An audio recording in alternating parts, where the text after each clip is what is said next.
So good evening, everyone. My name is Andrew Henning. I'm the project director with Opening Doors Marin. And tonight we are gathered for the informational session about the 1251 South Eliseo Project Home Key opportunity. So thank you for joining us this evening.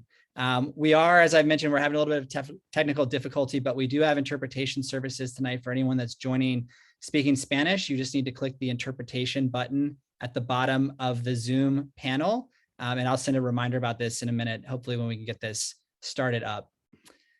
In terms of the agenda for tonight, we're going to have a couple brief opening comments as well as do introductions of our project team. And then we're going to move into a lengthier presentation than the last forum that we did. This presentation will be covering homelessness in Marin, our vision for 1251 South Eliseo, and then some of the frequently asked questions that we have been receiving about the project. We will then have time for public comment, and we will then conclude with closing remarks. And when we advertised this event, we had scheduled it for 6 to 8. So our goal is still to try to do 6 to 8. We do want to make sure everyone is heard tonight in terms of public comment, but we will try to stick to that original 6 to 8 timeline for everyone. And just a couple quick housekeeping items. First, this session is being recorded, and our goal is to try to post this so folks can watch it later. Again, this is a much more comprehensive presentation than the last one, so hopefully this will be able to provide information for anyone that missed the last community forum. As always, we do have a website, 1251southeliseo.com. There are updates there, there are frequently asked questions there, and you can also sign up for our mailing list at that website. And then at this point, I'm gonna stop sharing and we're gonna do some welcoming comments, but I will provide more details about public comment and next steps towards the end of the presentation. So with that, I will stop sharing my screen and I'm going to turn it over to my colleague at Health and Human Services, Ken Shapiro. Thank you, Andrew. This evening's presentation will walk you through and provide context on the homeless situation in the County of Marin. We'll describe what the county and its homeless service providers have been doing to address this crisis, a crisis that is sadly not unique to Marin County, but a statewide crisis here in California. The good news is that Marin, bucking the trend, reduced both overall and chronic homelessness from 2017 to 2019. And Andrew, when I get done with my opening remarks, will describe how we did that in just a moment. Over the last 4 years, since October 2017, we have housed 400 of the most vulnerable long-term homeless individuals in Marin. And we also saw a 28% reduction in long-term chronic homelessness from 2017 to 2019. Approximately 94% of these people remain housed, and we've seen dramatic reductions in healthcare and criminal justice involvement once people are in a home. We're very clear that the only solution to homelessness is housing. As a county, we have decided to attack the problem using evidence-based best practices that we will describe to you this evening. Our approach includes development of permanent supportive housing units for our homeless neighbors, whom the system has passed over for decades. Tonight, we are coming to you to describe a vision for the building at 1251 South Eliseo Drive that has been sitting vacant for years. We will share the initial plans for the site, describe the administrative processes, and let you know how we have and will continue to involve and gather input from the community's projects and project stakeholders, including the neighbors of the site. We will also talk about the Home Key program, a state program that will allow us to acquire and rehabilitate the building and house approximately 43 individuals at this facility. Last month, the County Board of Supervisors gave approval for us to proceed with an application to the state, which we will submit within the next week or so. While we never could have anticipated a program like Project Home Key, we have an incredible coalition of local service providers who are committed to ensuring that every single person who gets housed has intensive wraparound support services for as long as they need them. Marin's homeless population, like our general population, is aging, and many people need a higher level of care. But boarding care facilities and skilled nursing facilities, as you may very well know, are in short supply, very expensive, and sometimes refuse people with comorbidities like many of the people we work with. It's a huge systems gap, and one we're afraid is going to keep getting worse. Our vision for this building will start to fill this crucial systems gap. One question I'm sure that is at the top of many of your minds is why here? Put this somewhere else. There are no people experiencing homelessness in Larkspur, and developments of these sorts will attract people from San Francisco, across the Bay, and elsewhere. The evidence simply does not support this. The people we serve and have housed over the past 4 years are by and large Marin residents. The majority of them lost their housing while living in Marin. Our most recent point in time count of those experiencing homelessness counted 28 unsheltered individuals in Larkspur. They're very good at being invisible. It's their survival tactic. There are homeless Larkspur residents, even if they are not highly visible. They went to our elementary and high schools. They're in every community in Marin, and they grew up and lived in every community in Marin. They went to Redwood, to Tam, to San Marin. They're ill and they cannot get well without a roof over their head. We cannot address the problem of homelessness without programs like the one we are proposing at South Eliseo. And now Andrew will describe the homeless system of care in Marin. Great, thank you, Ken, so much for that. Let me pull up my screen here for the presentation. And we will get started here again momentarily. So one of the biggest questions that came up at our last meeting was, I think, really around what is the county's strategy to address homelessness? What's the impact of that strategy and who are we serving? And so as Ken mentioned, providing some of that context, tonight we wanted to give you a little bit more of a primer about what we're doing to solve homelessness in Marin. And this is typically a 45-minute presentation that we do, and we're trying to do it in about 10 to 15. So we'll be moving fast, and you can always follow up if you have more questions afterwards. This systems change effort really began in 2016. And to oversimplify what is a very complex issue, at that time, we came to really understand homelessness in the way that this graph represents it, which is that for the vast majority of people who experience homelessness, it's actually a relatively brief experience. It's caused by a job loss, an eviction, a relationship crisis, but people are able to relatively quickly resolve their homelessness in a few weeks or months with somewhat minimal assistance. On the other hand, there is a small group, a small minority of the overall homeless community, people experiencing chronic homelessness, and they can experience homelessness for many years, even decades. And for these folks, this often comes with some kind of disabling condition. So a health issue, maybe a developmental challenge, behavioral health issue, traumatic brain injury. The data shows that people experiencing chronic homelessness pass away on average 25 years earlier than their housed peers from treatable chronic illnesses. And so this is what we came to understand as the continuum of people experiencing homelessness. The challenge then was that most of our focus had been on this part of the curve, on people that were temporarily or episodically homeless, not folks that were experiencing chronic homelessness. And so because of this, we felt like this really needed to change. We need to figure out how to help people that are experiencing long-term homelessness in our community. So we hit the road. We went on the proverbial field trips to other communities. We went to Sonoma, the East Bay, down to Silicon Valley. We took our elected leaders and our policymakers, and we learned how other communities were addressing chronic homelessness. At the same time, we also started to map our own local system of care. And the details of this map are less important than conceptually what it's showing, which is that homelessness is demarcated in the middle and being housed, permanently housed, is on the outside.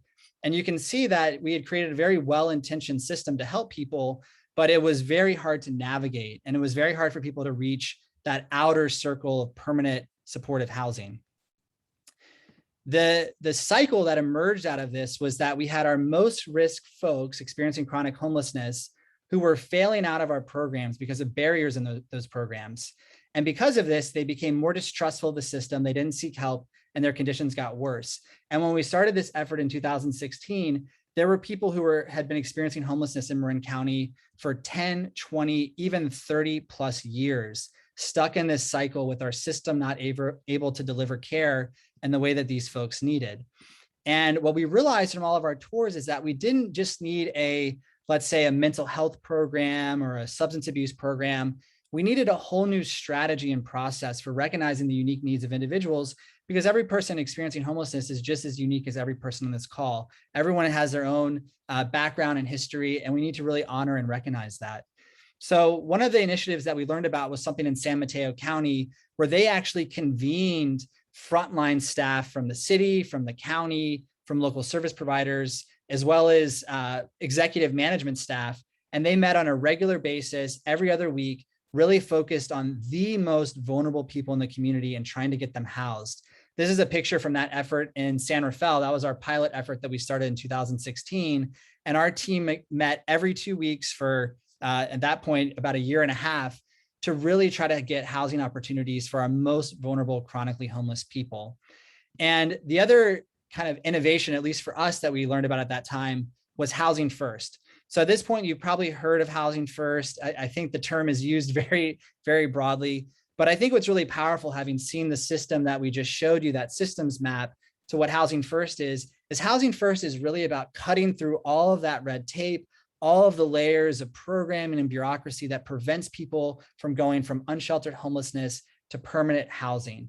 And I will say, for half of my career, I was in workforce development. So I was helping people get jobs, and I also did frontline outreach. And for me, when I first learned about housing first, I also had questions. It seemed very counterintuitive to me that this could actually work. But I think two things really changed that, and it certainly changed it for our system of care. The first is just the data. So there was a study that came out just last year from the University of California, San Francisco, that showed that this was a randomized control study of people experiencing chronic homelessness in Santa Clara County. That study found that for housing first versus people relying on that status quo of trying to navigate the maze of different services, which is what we had many years ago, the retention rate for housing first is 86% for the people in this study versus 33% for the people that were not assigned to housing first. So the data, both this study, many other studies, shows that housing first is much more effective at providing long-term housing retention for people experiencing homelessness. But the other thing, I think, especially for us, is really the human piece of it. We were able to get housing for people that, frankly, I think a lot of people in the community thought we could never house again. They were getting inside and they were staying inside. And that was extremely powerful for us.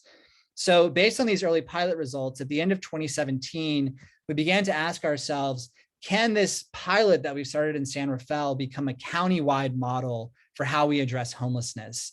And that's exactly what happened.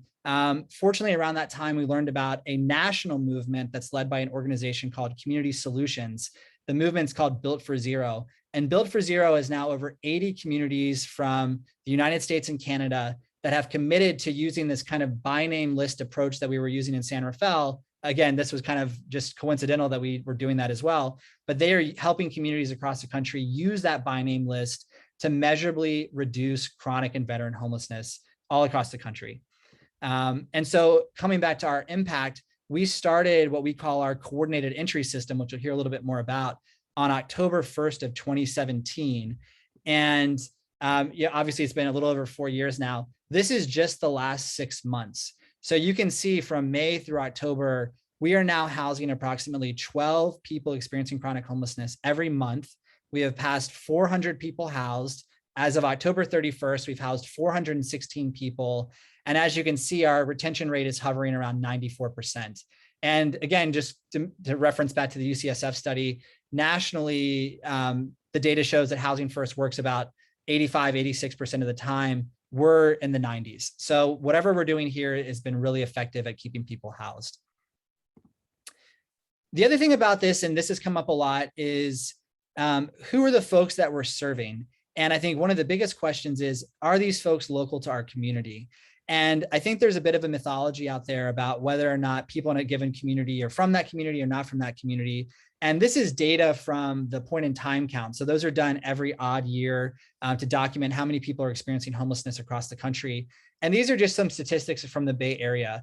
Across the 9 Bay Area counties, 70 to 85% of people experiencing homelessness in a given community lost their housing in that community. So as Ken said, these are really local folks who need our help and have just fallen on hard times.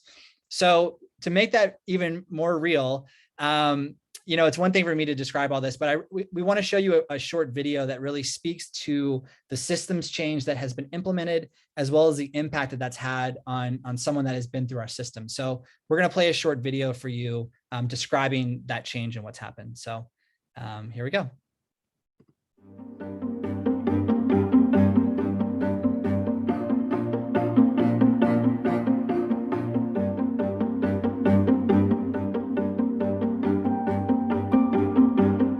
He was living a minute-to-minute existence. He would sleep wherever he felt tired. He had about a 6-block radius that he would travel. He would find food and eat whatever he found.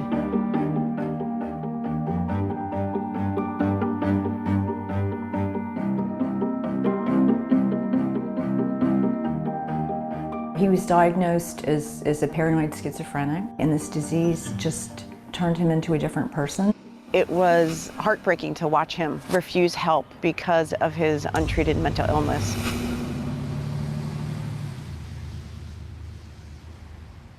Grace had been feeling more frustrated than anybody else because she couldn't help her brother. Your hope was that you were going to get more answers or more help, and there was sort of a limit to what they could provide. We were independently doing everything that we could in the county to help people get housed, and we were not really in consort with other providers. People had a situation of this is my problem, that's your problem, instead of it's our problem. We all had our distinct missions and our distinct goals, and we were working at them diligently. But until we came together, we didn't realize that we have to have a community goal that works.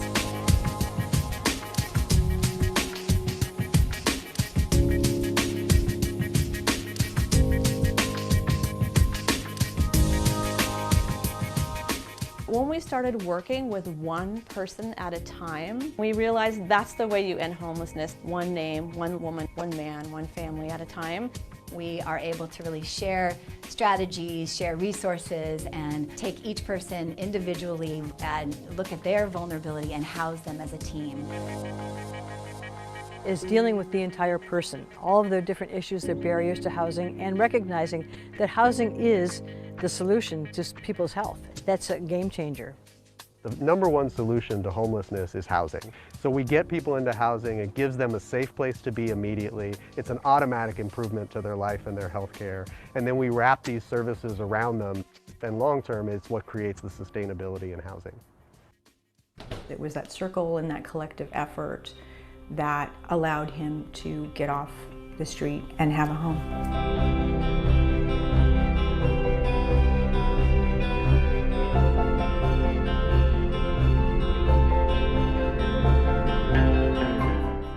To see him pick up the guitar and teach himself and start enjoying life, it was probably one of the best things that I've had happen in this job. We found the recipe for success. We're going to keep doing what we're doing, and we know we can end chronic homelessness. We can't take our foot off the gas. We have to keep moving forward. This is a land of opportunity, and it should be the land of opportunity for everybody.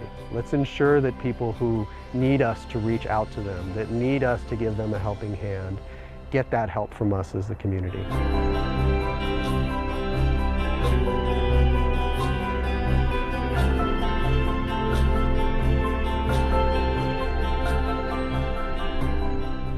When he was on the street, he never really smiled that much. Every once in a while he would crack a smile, but now that he has his own place, he smiles so much more. He does.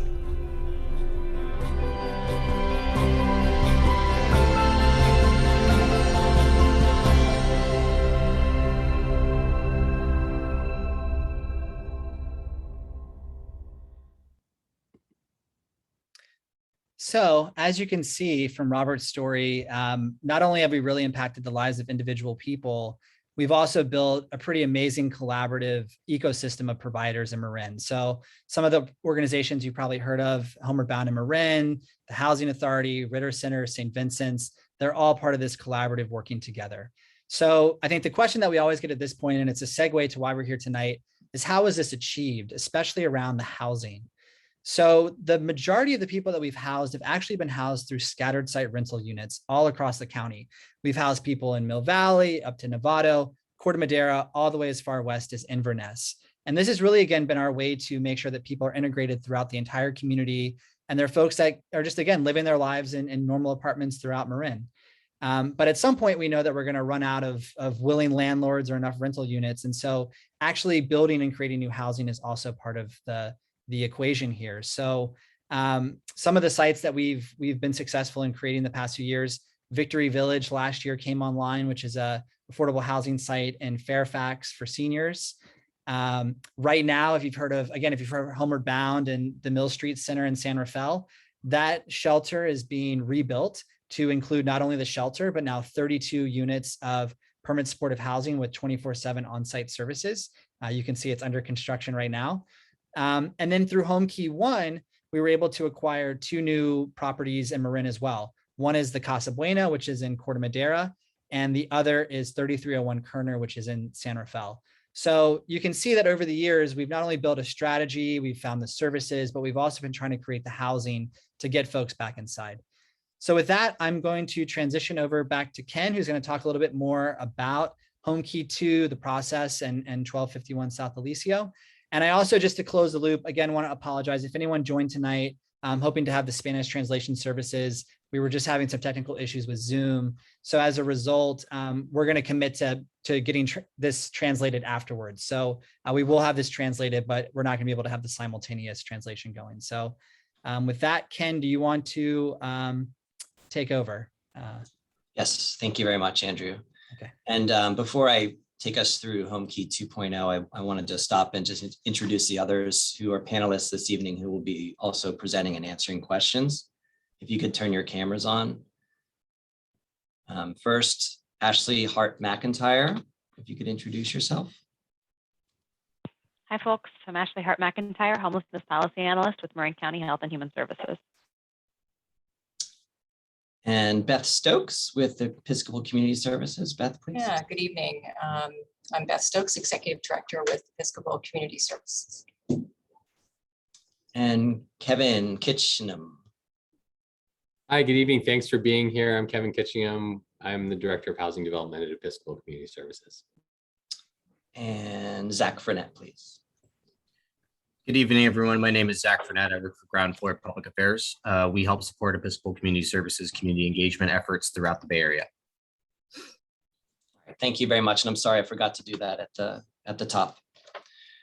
So Home Key 2.0, that's the funding opportunity that's making what we're talking about tonight on South Eliseo possible.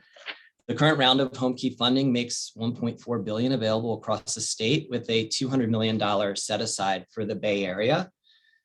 We in Marin will be competing against many well-funded and vetted projects, and points are awarded in this competition based on the feasibility of a project. The site we're talking about this evening, while blighted, has the bones and the layout necessary to accommodate rapid redevelopment, which is a very important component of the Home Key program. We will apply to the state in the next week or so and expect to hear in December if we're successful. If we are, the County Board of Supervisors would have to take action to appropriate the funds necessary to close on the property. Next slide, please. The county's process to date has consisted of the following steps. We hosted 10 community meetings. They were conducted in the spring of 2021 in anticipation of an RFP coming out for round 2 of Home Key. We put out a request for information in April to identify prospective properties. And we also in May released a request for qualifications to identify a development sponsor. And Kevin, who you heard from this evening and we'll hear a little more from in a moment, they are from Episcopal Community Services and they are Marin County's development sponsor on this project. Episcopal Community Services has conducted extensive due diligence on roughly 20 sites that have been submitted since we, back in April, put out the request for proposals for sites, including this South Eliseo site, which is property that makes sense based on Home Key requirements and the funding available. At the end of September, the county and the city of Larkspur issued a joint press release to announce the intent to purchase this site. And the development team you'll hear from tonight has been building email lists and sending out regular updates since then. On October 12th, our Board of Supervisors authorized the county to apply for Home Key funds.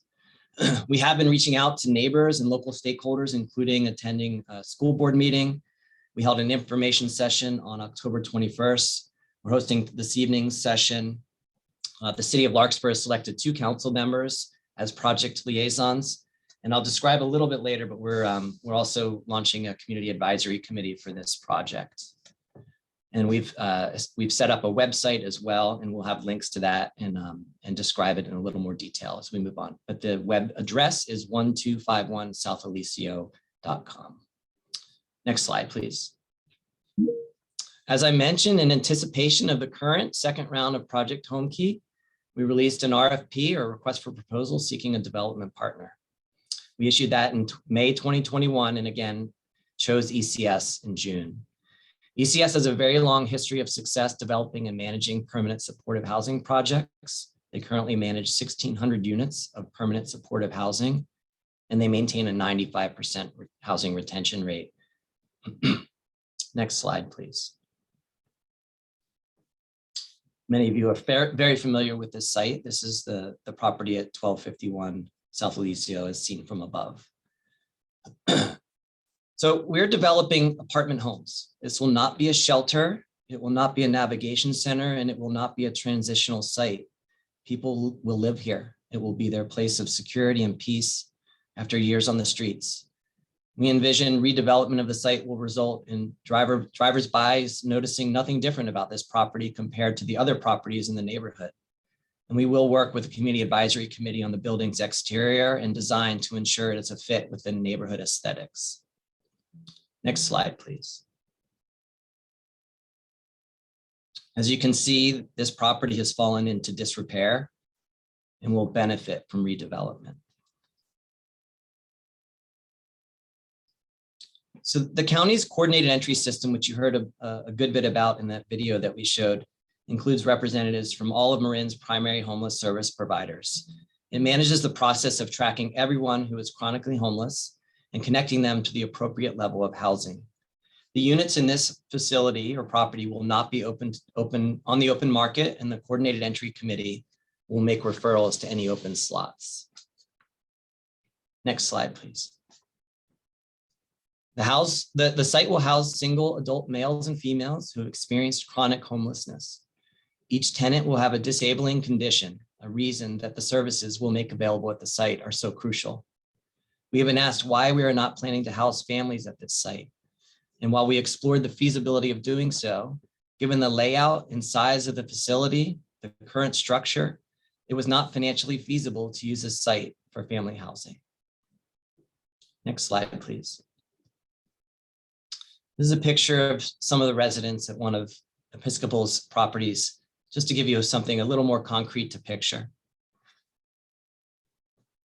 The site will be staffed with case managers at a ratio low enough to allow frequent client interaction. There will be mental health, counseling, benefits advocacy, financial literacy, food, transportation, employment development, and most importantly, community. We'll wrap these services around the residents. We measure success through stability and improved health and well-being of the residents, as well as overall community integration. Next slide. There will be a professional third-party property manager with experience managing properties that are permanent supportive housing. There will be a 24/7 front desk staff person. There will be a resident manager living on site. And there will also be a community ambassador program that we will co-design with the Community Advisory Committee. We'll describe the process for nomination to that committee in just a moment. Next slide, please. Here's some more pictures of the interior of permanent supportive housing properties currently managed by Episcopal.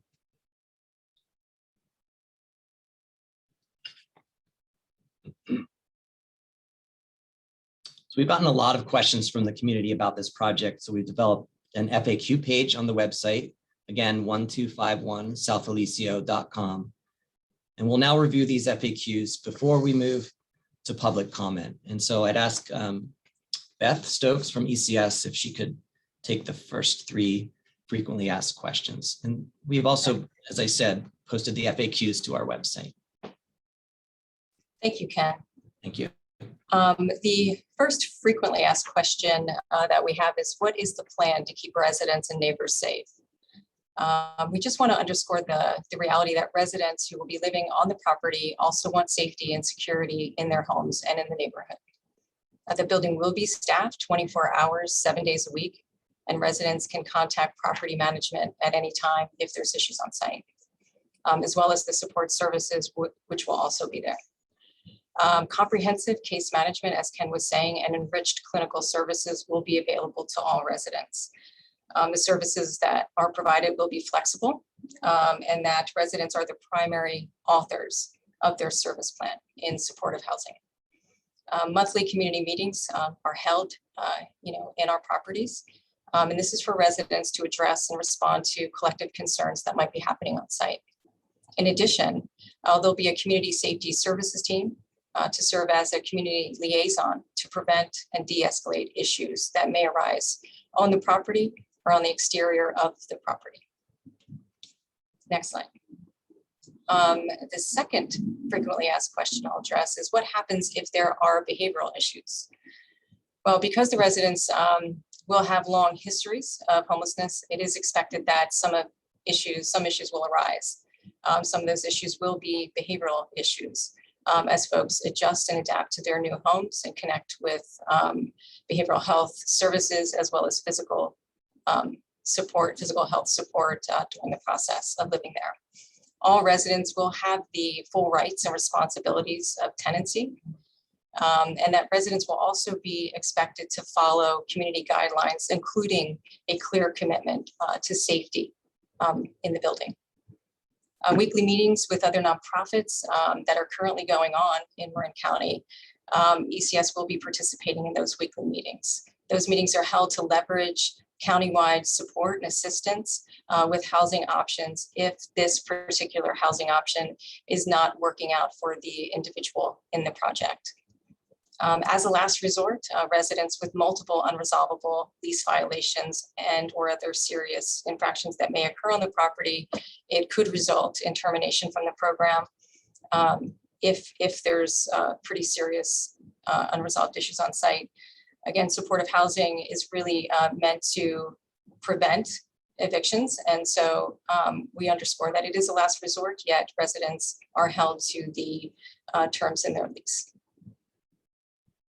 The third slide. So another frequently asked question we're receiving is what is going to happen at the neighboring park? And I just want to really underscore that we all share the desire to keep the park a thriving community asset as has been described to us by members in the community. If there are issues, community members can contact either the site director, the property management team, or the community safety services liaison, who you may see outside the property. In addition to that, folks will certainly be able to connect with the community advisory team that's being stood up alongside the development of this property. In addition, residents, as you may have seen on a prior slide, residents will have access to their own outdoor space at the property itself. It will be rehabilitated from its current configuration, and it will be a peaceful residence, opportunity for people in the building to be outside, but within the actual building itself. So we're excited to rehab that part of the building. And slide number 4, and I think Ken's taking slide number 4. Yes, thank you, Beth. Yes.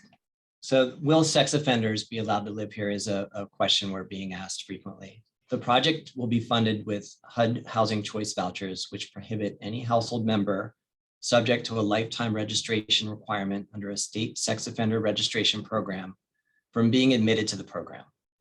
The county does not intend to apply additional restrictions to voucher eligibility beyond what is mandated by HUD. This approach is consistent with the Housing First philosophy and evidence-based practice that the county's Board of Supervisors adopted in 2016 for all homeless programs, and which is mandated by most funders, including California HCD, which oversees the Home Keep program. Next slide. A new unit of permanent supportive housing built from the ground up typically costs between $600,000 and $700,000. But the acquisition and rehabilitation of this property will cost approximately $450,000 per unit, and only about a third of that will come from Marin taxpayers. The development will also take a fraction of the amount of time that it typically takes to develop housing. Providing supportive services ranging from healthcare, mental health, and substance use treatment to employment development also costs a significant amount of money. However, supportive housing greatly reduces the use of emergency care and other expensive public services by those experiencing housing insecurity or homelessness. Data show that on average, permanent supportive housing saves taxpayers $5,000 to $25,000 per person housed per year over street homelessness without services. Next slide, please. So how will residents afford to live here? Rent and permanent supportive housing is capped at 30% of a resident's income. The remainder of the rent will be subsidized through housing vouchers issued by the Marin Housing Authority, which ensure the property receives market rate rents, thus providing financial sustainability for this project and the supportive services and building operations. And I believe I will turn to Kevin now.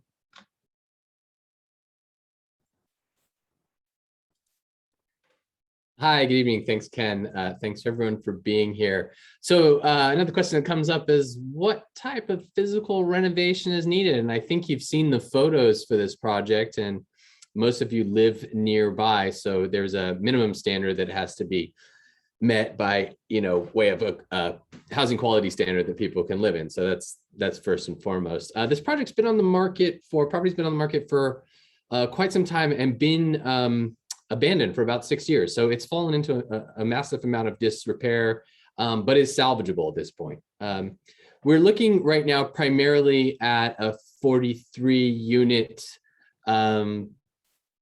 program with one manager's unit. We are seeing if there's the ability to provide some more density on that site to see if we can get some scale to the financing. So that's why you see this 43 to 50 studio apartments listed here.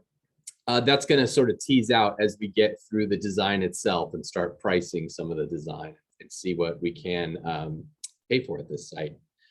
Renovation could be completed within 12 months. We're hoping to actually do it even faster in about 10. In a construction rehab context like this, that's pretty quick, but given what's there in the bones of the building, we think it's achievable and have been able to do similar on other projects. One of the great aspects of this property is its use as a former skilled nursing facility, in the sense that a lot of the disability access requirements you're looking for in a property or need to build into a new property that can be quite expensive, doorway widths, hallway widths, clearances, etc. Those are built into this project, so it checks a lot of boxes in that way, and sort of a nice hand in glove fit with that aspect of the design.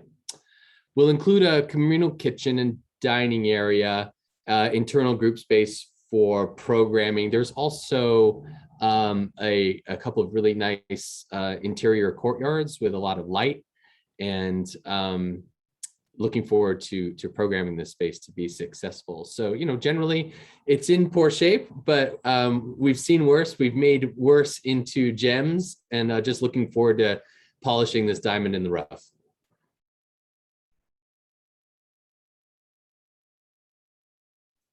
And with that, can we go to the next slide? Oh, here we go. Great. Thank you. Sorry.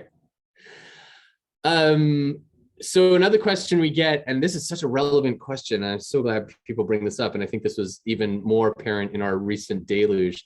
What about climate change and flooding? And I don't want to go too deep into my philosophy on climate change, but I share your concerns. ECS is incredibly concerned and equally concerned about committing to taking safeguard the property. We're first and foremost concerned about protecting the residents that will be there from any impact. Our renovations will be in accordance with what's called a dry flood proofing measure, which FEMA provides as a mitigation. We have been in coordination with the local floodplain manager and local experts on the issue. We have put together some floodplain elevation certificates. To give you an idea, not to get too technical, but there's an element called a base flood elevation, which says, hey, in 100 years, this is where you could expect the flooding to get to.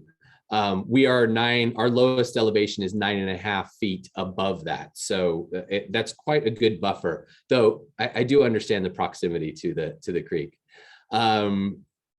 We'd mentioned some of the partnerships with local officials, and then we'll be providing all necessary insurance for the property and mitigation measures against, we want to provide a safe foundation too. So we'll be looking for ways to protect our foundation system from any possible floods. That could include a sump pump. There's a whole bunch of other mitigation measures we can engage in, but we are engaged with that with our design team. Next slide. And I think I'll take that one, Kevin. Thank you. So we haven't asked if this is a done deal. So the Board of Supervisors will ultimately have to sign off on this project, but they have indicated their support previously by authorizing the county to submit the home key proposal to the state and approving funds for pre-development costs. If it's funded by the state, our proposal is accepted, it will go back to the Board of Supervisors ultimately for appropriations. Next slide, please.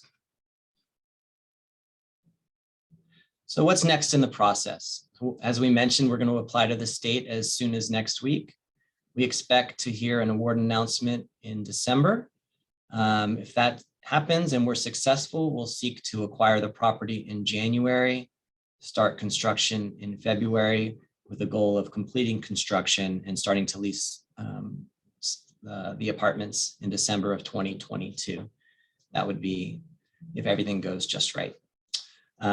Again, we have set up a website. There's a lot of information available there, 1251southeliseo.com, including the ability to sign up for email lists.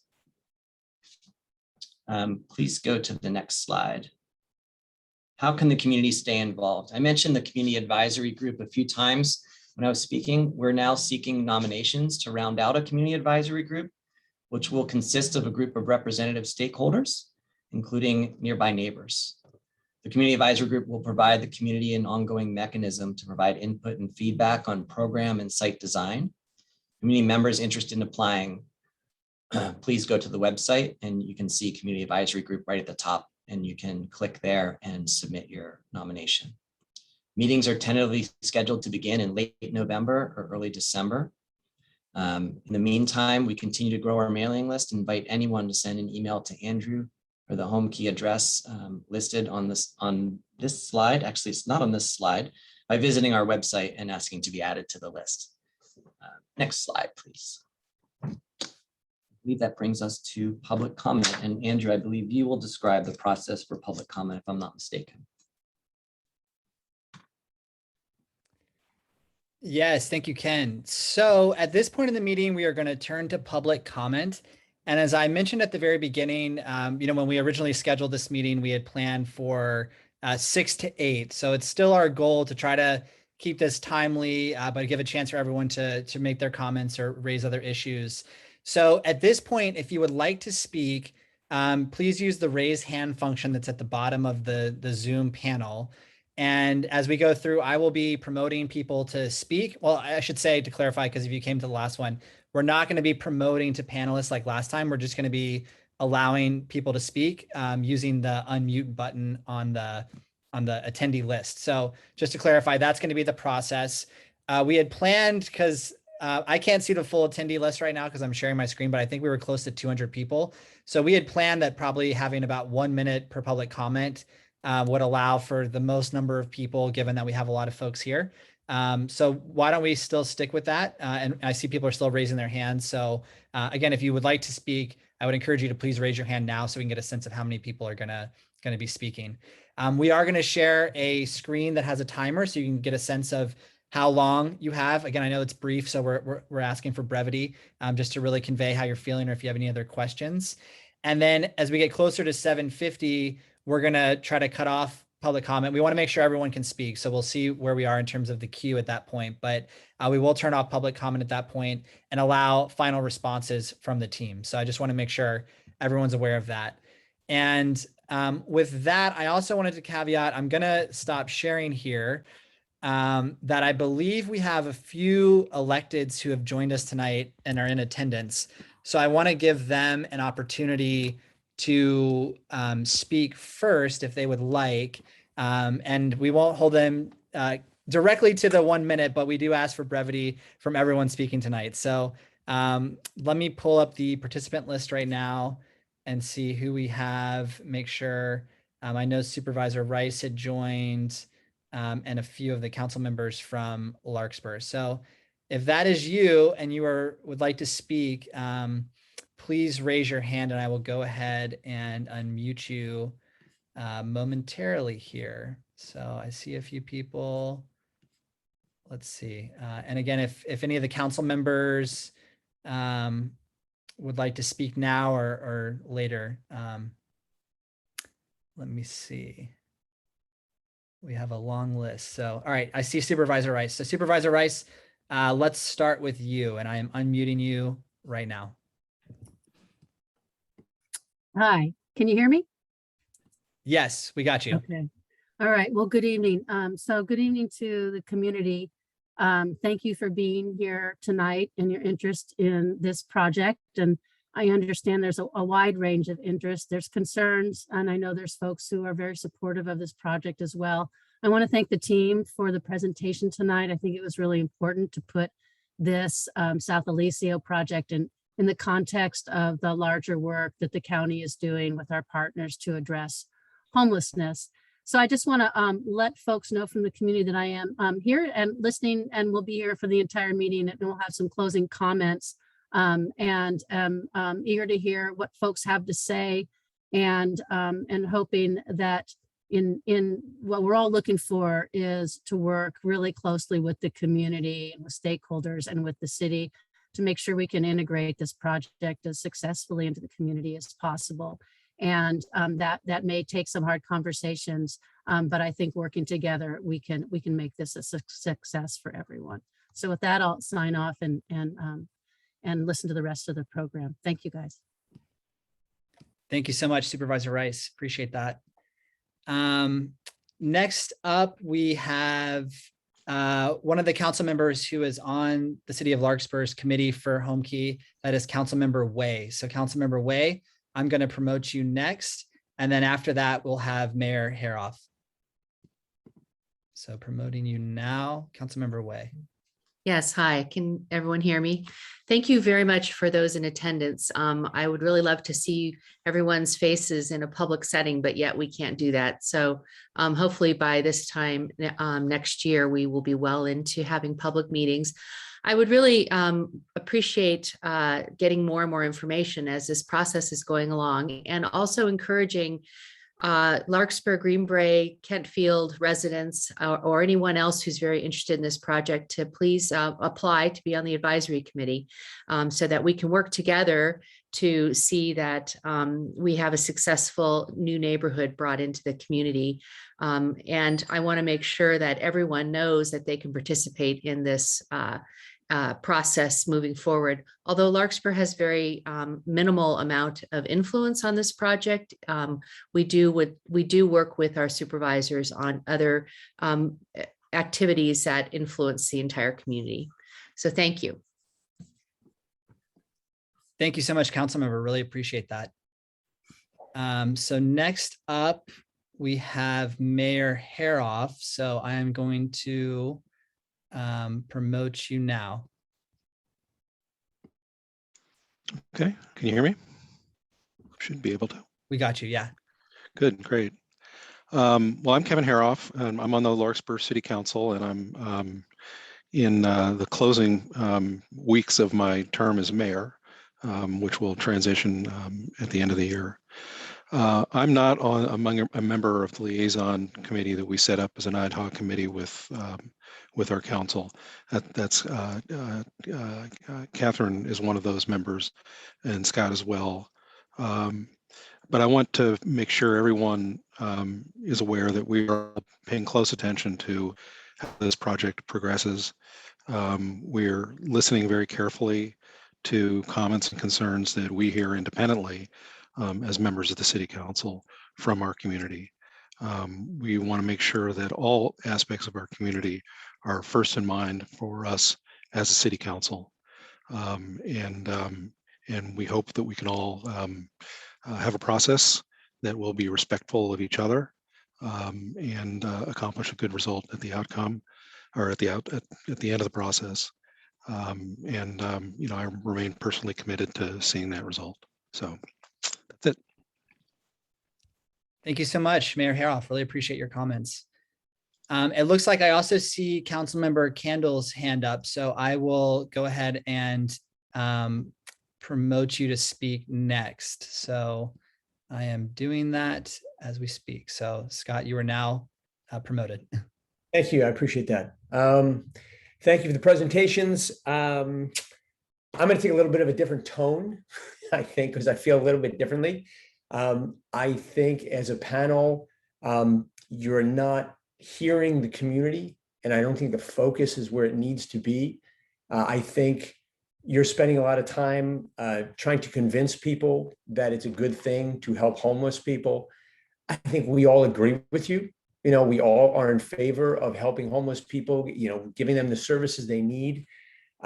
What I am finding, you know, I don't know if offensive is the right word, is we are getting the impression that you are doing this whether we like it or not, and that, you know, you're kind of shoving it down our throats, and that while we are the community this is going into, and we know the community and we know what's going to make this succeed or fail, that doesn't seem to be a priority.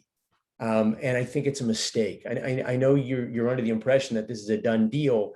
I think if, you know, several hundred angry Larkspur residents show up at Supervisor Katie Rice's door and start going to Board of Supervisor meetings, this may not be as much of a done deal as you think it is. And I think that the support of the citizens of Larkspur is more important than I think you're demonstrating in your presentations. So I would just ask you to please pay attention to the concerns that the members of Larkspur have, and take them seriously, because this is our community and we want to make sure this goes smoothly. Thank you. Thank you, Councilmember. We definitely appreciate your perspective. So I'm looking through the list, and I believe we have one more elected official, and that is Councilmember Kurtz from San Rafael. So Councilmember Kurtz, I will go ahead and promote you right now to speak. Hi, good evening, everyone. My name is Rachel Kurtz. I'm a San Rafael City Council member. I didn't get lost. I serve on the county's Homeless Services Policy Committee. And more importantly, I've worked on addressing homelessness in Marin for over 15 years. Project Home Key is an answer to homelessness. And the Home Key project provides not only the needed housing, but also the support services, exactly what we keep saying is needed. When San Rafael was presented with a Home Key opportunity, we heard the exact same concerns from the San Rafael community. Since that time, those concerns have not surfaced. And the city of San Rafael has stood by their commitment with an investment of $1.3 million towards the San Rafael Home Key site. Being part of the solution is better than not being part of the solution. So a structured, managed project is a much better option than a free-for-all, fingers crossed, hope it works out, not really our problem. It's a, you know, it's a problem, but it's not our problem. That doesn't work. We recognize that homelessness is an issue that impacts all of us and will require partnerships from the community, the cities, the county, and the state. And we all have a responsibility to help. The homeless are from the entire Marin County. We know that, and we all need to come in together to work to make this happen.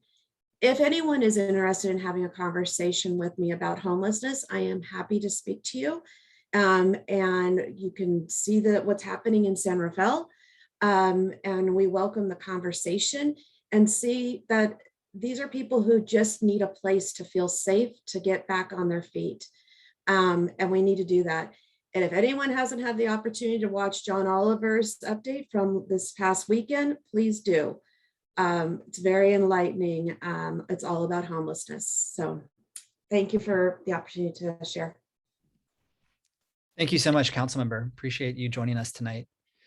So I've scanned the list a few times. I think that's the last of our elected officials this evening. But if I miss anyone, I'm sorry about that. And I will be allowing everyone that has their hand raised to speak. So at this point, we're going to turn it over to the rest of the list. So my colleague is going to be sharing a timer to keep track of that minute mark, which we're shooting for. It looks like we have about 40 or so people that have raised their hands. So that's actually pretty good timing to get us to about 7:50, which was our goal. So again, I will promote people to speak. We will start the timer so you can get a sense of the time. And then, we're not going to just immediately mute you at a minute, but please really wrap up, a second or two after if you can. and then we will have to move on to the next person. So with that, this list is no real particular order. I will call on Joan Lubomirsky, followed by Thomas Gable. So Joan, I'm going to promote you, and then Thomas, you will be next. Mute. Okay, hi. I'm speaking in support of the project Home Key Housing at 1251 South Eliseo. I grew up in Corte Madera and have lived in Larkspur for 40 years. I served 4 terms as mayor of Larkspur. I support this project, as I did the Marin Services for Women project that was on this site many years ago. And it was I believe, a residential drug rehab program for women. And that use was consistent with the long blocks of medical offices located on one side of South Eliseo. I believe the proposed use is also consistent. My experience with homelessness is primarily with a friend with whom I had a close relationship. He went to local schools. His friends went to local high schools. They used to be neighbors of many of us. I support this project. Thank you so much, Joan. Appreciate your comment. Let's go next to Thomas Gable. And then following that, I think I missed an elected, who is Mary Silla. So I will go to Mary Silla next. So Thomas, I will allow you, and then Mary will go to you next. So Thomas, promoting you now to speak.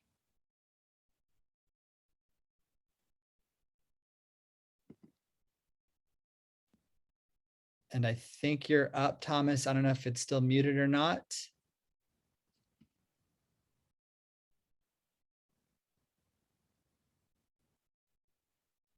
I'm not hearing anything at the moment. So why don't we come back to you? Okay. So Mary, you're going to be next. So here we go. Hi, everyone. Good evening. I'm Mary Silla. I'm on the Ross Valley Sanitary District Board of Directors, the sewage collection system that would serve this project. I just want to say it was a great presentation. Obviously, this is all very well thought out. There's money available. We have a great model. I also work in harm reduction services. Housing is harm reduction. If we get folks housed, then we can get them into all sorts of other treatment. I'm also a parent, a mother of kids who go to school nearby, Redwood High School. I live in Kentfield. I grew up in San Anselmo and Kentfield. And I just think this is a wonderful opportunity to use a building that has sat vacant for so long. It was first mentioned to me by Peter Breen, who was a longtime San Anselmo council member. Why aren't they using that building for homeless? So I'm very, very pleased to see that it has come to fruition, and I fully support it. And I wish you all the best with this project. Thank you so much, Mary. Appreciate your comments. Let's try Thomas one more time, and then after that, we will go to Skip. Thank you for your patience. Can you hear me now? Yes, perfect. Oh, great. Good evening. I'm the pastor of Marin Lutheran Church in Corte Madera. We are a member of the Marin Organizing Committee, and we enthusiastically support the project Home Key opportunity on South Eliseo Drive. For over 20 years, Marin Lutheran has been working to serve people living on the streets of Marin and to get them into permanent housing. One of our longest relationships has been with Homeward Bound. Pre-COVID, we prepared monthly meals for the residents of Mill Street. Once a year for the last couple decades, we have sent a work crew first to the Old Days Inn shelter and then to the Family Center. Last fall, we advocated for the project at 1591 Casa Buena Drive. We are grateful we did, and we look forward to meeting our new neighbors. We fully support the project on South Eliseo Drive. Thank you. Thank you, Thomas. Next up, we will have Skip, followed by Larry. So Skip, I am promoting you now. And Skip, if you unmute, you should be able to speak. Okay, can you hear me now? Yep, perfect. All right. I've been a resident here for 35 years. I work at St. John's Church as a volunteer priest. Also, I've been an administrative position at the College of Marin and also City College of San Francisco. Much of our needs there were to help homeless people attend the college and complete successful programs. And I feel that this particular project, particularly since I live on South Eliseo, is really going to be beneficial and helpful. I'm also going to submit my name to be on the committee because I really feel that there are some positions and issues that I've dealt with in the past that might be helpful for the context of those people living there and to support them in terms of their progress. To me, it's really critical, and we need to come forward with as thorough a plan as this. And I thank you for listening to me. Thank you, Skip. Appreciate your comments. Next up, we have Larry, and Larry will be followed by Elise Simonian. So Larry, you're promoted now. Thank you. Can you hear me? Yep, we got you. Perfect.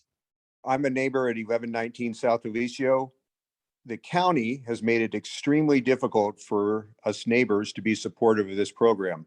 I totally echo the sentiments by the Larkspur councilman who talked about this being the feeling that we have that it's being slammed down our throats and we have no choice. The problem with this project is not in the organization of what you presented or the values of helping homeless. It is in the number of people that you're trying to house. This community has no residential building that houses 50 people. Yet you are planning on putting 50 people in this area.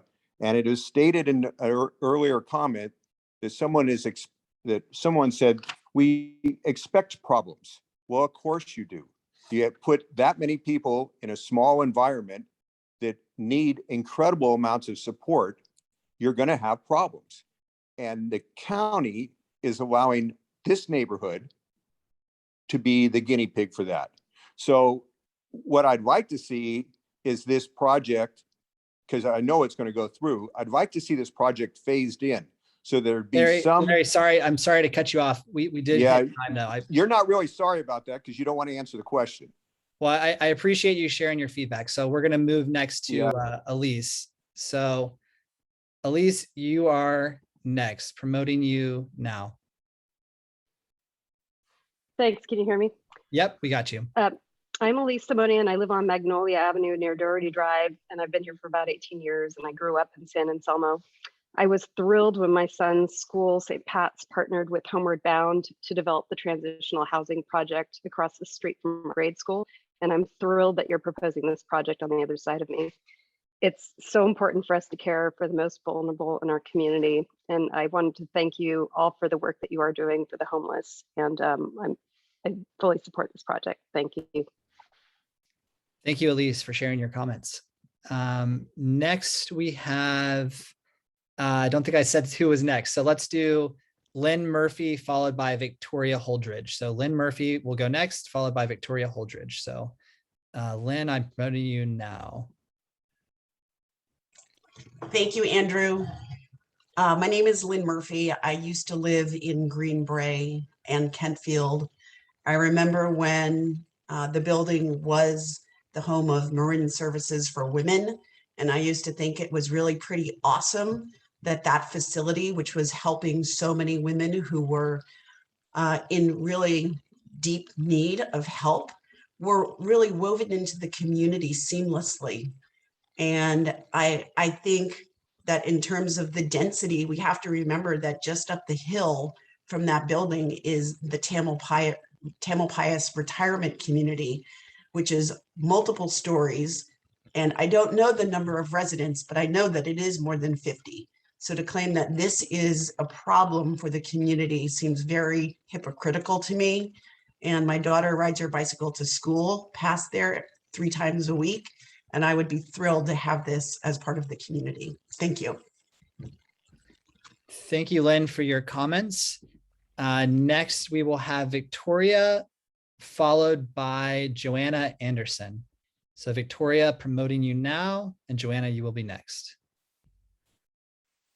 Hi, I'm Victoria Holdridge. My spiritual community is the Unitarian Universalist Congregation of Marin, and we are members of the Marin Organizing Committee. I am fully in support of this program to house homeless people in our community. I think it's a good fit, and to take away a building, to put to use a building that's been sit vacant for so long, it's a wonderful contribution to our community as a whole. I fully support it. Thank you. Thank you, Victoria, for your comments. And next up, we will have Joanna Anderson, followed by Pat Langley. Hi, I'm Joanna Anderson. I live in Greenbrae up in the Spyglass Hill development. I just moved here in September. I was at Homeward Bound at the New Beginning Center for the summer. I had been chronically homeless for almost 8 years, and I am just so incredibly thankful to have a beautiful home for me and my dog. I really love it here, and I definitely understand the concerns of people in the community who want to protect their property values, and they want to see like good quality people around who are going to be responsible and respectful. I just think it's important, don't lump all homeless people into like one big bucket of yuckiness, because like having a roof over your head makes all the difference. That's all I got to say. Thank you. Thank you, Joanna. Appreciate your comments. Next up, we have Pat Langley, followed by Lori Himbaugh, I think it is. So Pat, promoting you now, and then Lori, you'll be next. Good evening. I'm Pat Langley from St. Anselm's Catholic Church. I'm also co-chair of the MOC Aging and Disability Team. And early on, you mentioned about the number of about aging population. I'd like you to further talk about that, because what we've heard throughout our community is the number of people who are elderly facing and experiencing homelessness. It is a hidden fact of what it takes to live here in Marin, that when someone loses a spouse, they end up homeless. So would you please talk about how this project may address that issue? Thank you. Thank you, Pat. We will definitely take note of that. Next up, we have Lori. So Lori, I will promote you now. You should be allowed to speak. Okay, should be. Good evening. My name is Lori Heimbaugh. I work in affordable housing in Larkspur and throughout Marin County, and I'm calling to support Marin County's proposal to convert South Eliseo Drive into permanent supportive housing. Permanent supportive housing is affordable housing with on-site wraparound supportive services. It's a proven solution to chronic homelessness. These will be residents' permanent homes, not transitional housing. It's not a shelter. And this program will provide vulnerable members of our community with a safe place to live and give them the resources they need to live better lives. Acquiring this property through Project Homekey will allow our community to leverage state resources to address the homelessness crisis in Marin County quickly and efficiently. I am in support. Thank you. Thank you, Lori, for your comments. I don't think I announced who was next, so we're going to do the following three people. We're going to do Christmas Tree Hill, Ruth Yeager, and then Kevin Carroll. So Christmas Tree Hill, Ruth Yeager, then Kevin Carroll. So Christmas Tree, I'm assuming that's a neighborhood group, but I will promote you now.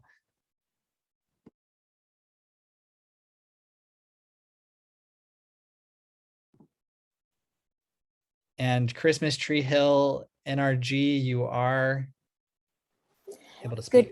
Good evening. My name is Anita Bach. I'm not calling for CTH NRG. I'm just using their Zoom account. I'm calling to express my husband and my strong support for the project at South Eliseo. We are Larkspur residents, and we applaud the board and thank the staff for the work that's going into this project. It takes courage and a tremendous amount of community empathy to move forward with a project like this. There are problems in every community, not just with facilities like these. And working together as a community, we can overcome those problems. As someone with extensive experience in the area of homeless housing and homeless support, and also as a former director of a child welfare organization, I can attest firsthand that without projects like these, there is untold suffering for people who otherwise would be living amongst us, leading productive lives. Housing is a fundamental right, and we as a community must stand together to make sure that projects like these succeed. We support you. We stand ready to assist in any way that we can, and we urge the board and the local councils to express their support for this project. Thank you. Thank you so much. Next up, we have Ruth Yeager, followed by Kevin Carroll, and then Katie Spence. So Ruth, I'm promoting you right now. Thank you. I am a member of Congregation Kol Shofar and the Marin Organizing Committee. And I was just at such a meeting in Corte Madera, where I live, before Home Key became a reality in my town. There was a lot of anxiety expressed at that meeting by community members about what would it mean to have homeless living in our community. I want you to know that all the worries that people expressed have now borne fruit, as Casa Buena has housed the homeless these past months. Thank you. Thank you, Ruth, for sharing your perspective. Next up, we have we have Kevin Carroll, and then followed by Katie Spence. Good evening, and thank you for the opportunity. 30-year Larkspur, Corte Madera resident, currently living over at Marin Mobile Home Park. When I took my walk about 45 minutes ago, I counted 3 people living in their vehicles in the industrial Rich Street area.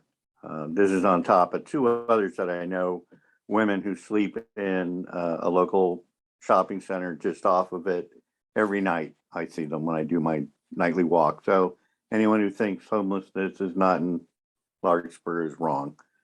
We used to have quite a few people out in the marsh beyond us. That's changed recently because of all the rain and the flooding, but the homeless are here, and most of them are longtime members of our community. I do have 3 questions about the advisory members, and I would hope get answered tonight. Is 1, how many people will be on the advisory? Who will actually make the choices? And will their meetings be Zoomed? Thank you. Thank you, Kevin. We'll take note of your questions. Next up, we have Katie Spence, followed by Nick Morris, who will then be followed by Katie Beacock. So Katie Spence, you are unmuted now. Good evening. My name is Katie Spence, and I'm the Director of Behavioral Health at St. Vincent de Paul Society in Marin. I am calling in for support of this program. I want to remind the Larkspur residents that in Kentfield, next door to College of Marin and right in the middle of the residential neighborhood, you have a crisis residential treatment called Casa Renee. It's been there since 2013, and I opened that program, and it's been very successful. It's a great experience and demonstration of showing how well these programs can integrate into the community and not be disruptive. And I just want you to think about opening your hearts and not worrying about your property values. This is Marin County. The prices are not going to drop. So I am in total support of this program, as is our agency, and I run the homeless outreach teams, and we're doing absolutely wonderful work. Thank you. Thank you, Katie, for calling in. Next up, we have Nick Morris, followed by Katie Beacock, who will be followed by Lisa, I think it's Levitt. So Nick, promoting you now, followed by Katie. Hi, good evening. Thank you. My name is Nick Morris. I'm Executive Director at the Street Chaplaincy, and I'm here on behalf of the Street Chaplaincy and the Marin Interfaith Council. We are in support of this initiative. We both work hard, both the Marin Interfaith Council and the Street Chaplaincy, to build community among diverse populations. The Street Chaplaincy holds a dinner every week where we bring together people who are housed and those people that are living outside. And it's amazing the relationships that are created when people actually sit down and talk and get to know each other. I know I've seen a big difference in people who have been housed over the last few years. And I've seen them go from, being arrested and using the emergency room to being contributing members of community. So both the Marin Interfaith Council and the Street Chaplaincy support this project. Thank you. Thank you, Nick. Next, we have Katie Beacock, followed by Lisa Levitt. So Katie, I'm promoting you right now. Hi, my name is Katie Beacock, and I am a lifelong resident of Marin. I spent 16 years in Larkspur, basically across the creek from where this project is. My mother was a patient there back when it was a assisted living facility, and it has been a blight for years. I applaud this program. I think it's fantastic. I'm excited. I'm looking forward to it. I've had the privilege of going through a number of these communities throughout the state of California in my work as a realtor, and I know this project can succeed. It makes so much difference in a whole community, and I myself am astonished at how many homeless are everywhere I turn, on the hillsides, on the corners. We must help our fellow man. So thank you so much for all the hard work. Thank you, Katie, for your call. Next, we have Lisa, I think it's Levitt, followed by Henry Ward Wolf. So Katie, I'm promoting you now.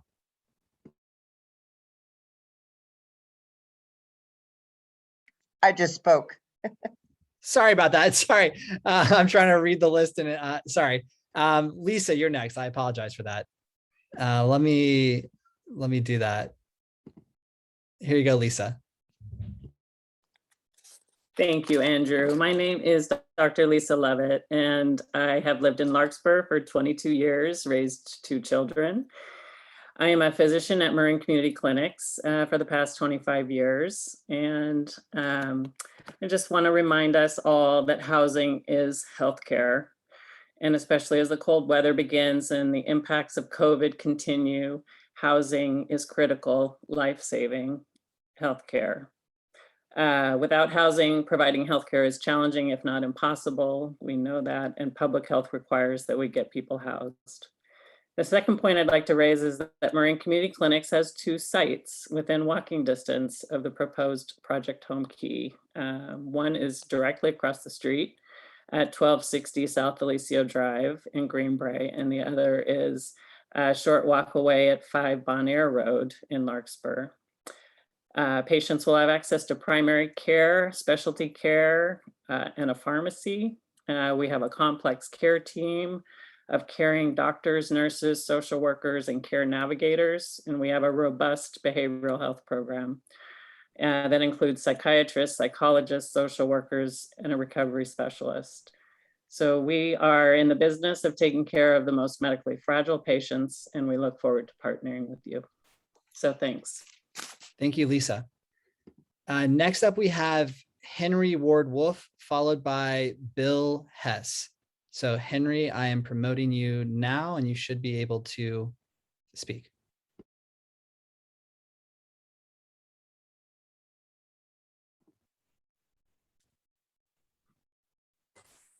Andrew, can you hear me? Yep, I see. We hear you now. Okay, great. Hi, it's Ward Wolf calling, and my wife and I have been residents of Greenbrae for coming on 40 years. This has been a very helpful presentation. Appreciate all the work that's going in.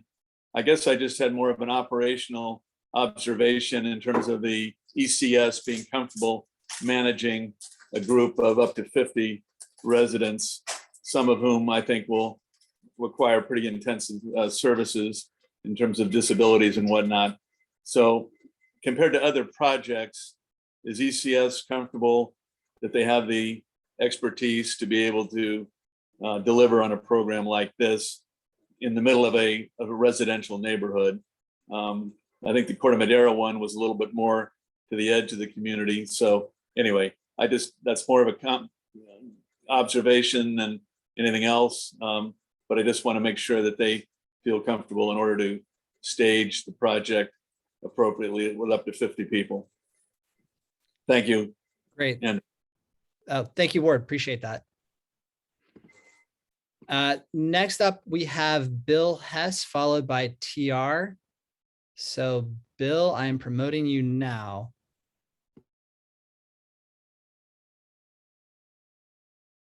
Can you hear me? Can you hear me? Yes, we can hear you. One thing to keep in mind, just because this facility is available doesn't mean it's a good choice.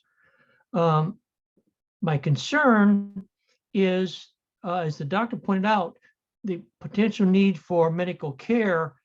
The emergency room at Marin Health is constantly busy. And I think when you put more homeless people in there, it could be a very serious issue for the emergency room at that hospital to handle the influx of all these other people.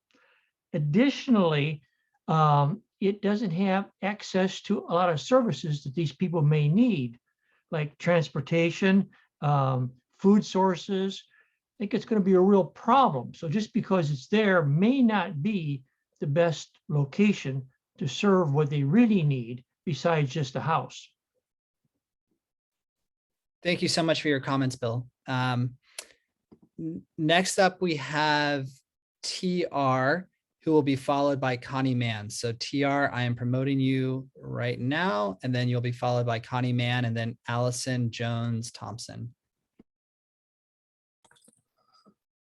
It's good to hear so many voices from the homeless industrial complex and their supporters loading up at the early part of the public comment here.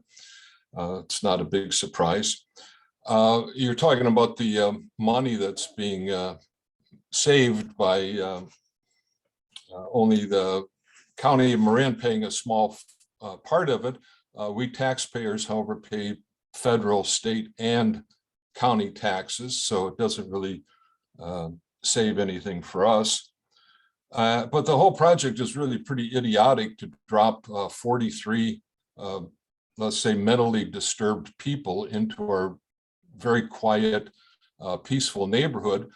They don't have really anything to do in their small rooms in the building, so they will set off roaming around the very charming neighborhood. And I don't think they're really going to be adding any value to Larkspur. And I think the project should be dumped and spend more time thinking about this. Thank you. Thank you, TR. Next, we have Connie Mann, followed by Allison Jones Thompson, followed by Rachel Reed. So Connie, I will go ahead and promote you now. Good evening, everyone. My name is Connie Mann, and I am a regional director at Buckaloo Programs, and I am in support of this project at South Eliseo, the project Home Key. You know, I really do think that this is a real solution in ending homelessness, and it's a really smart repurposing of a building that is sitting vacant.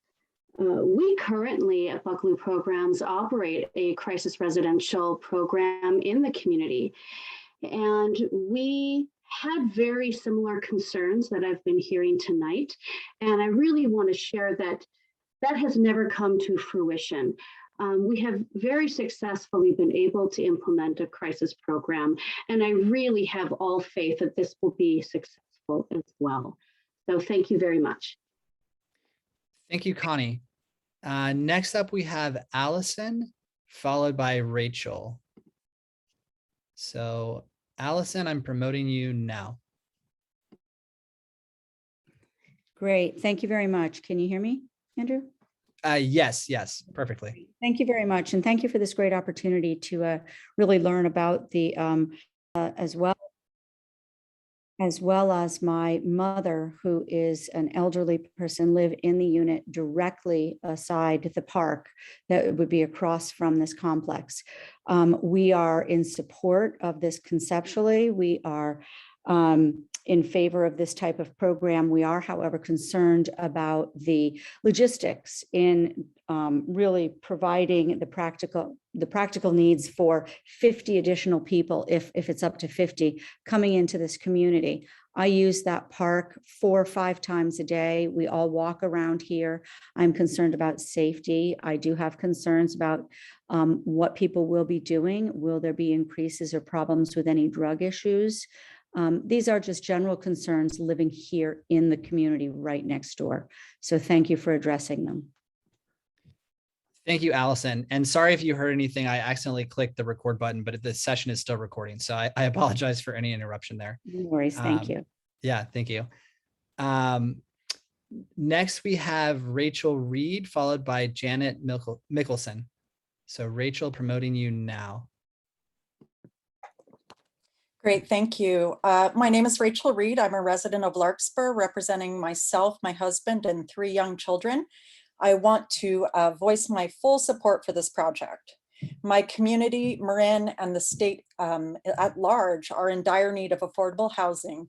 And this Home Key project is an amazing opportunity to help a particularly vulnerable part of our population and a good use of an existing facility. Many of us living here, myself included, have a great deal of privilege.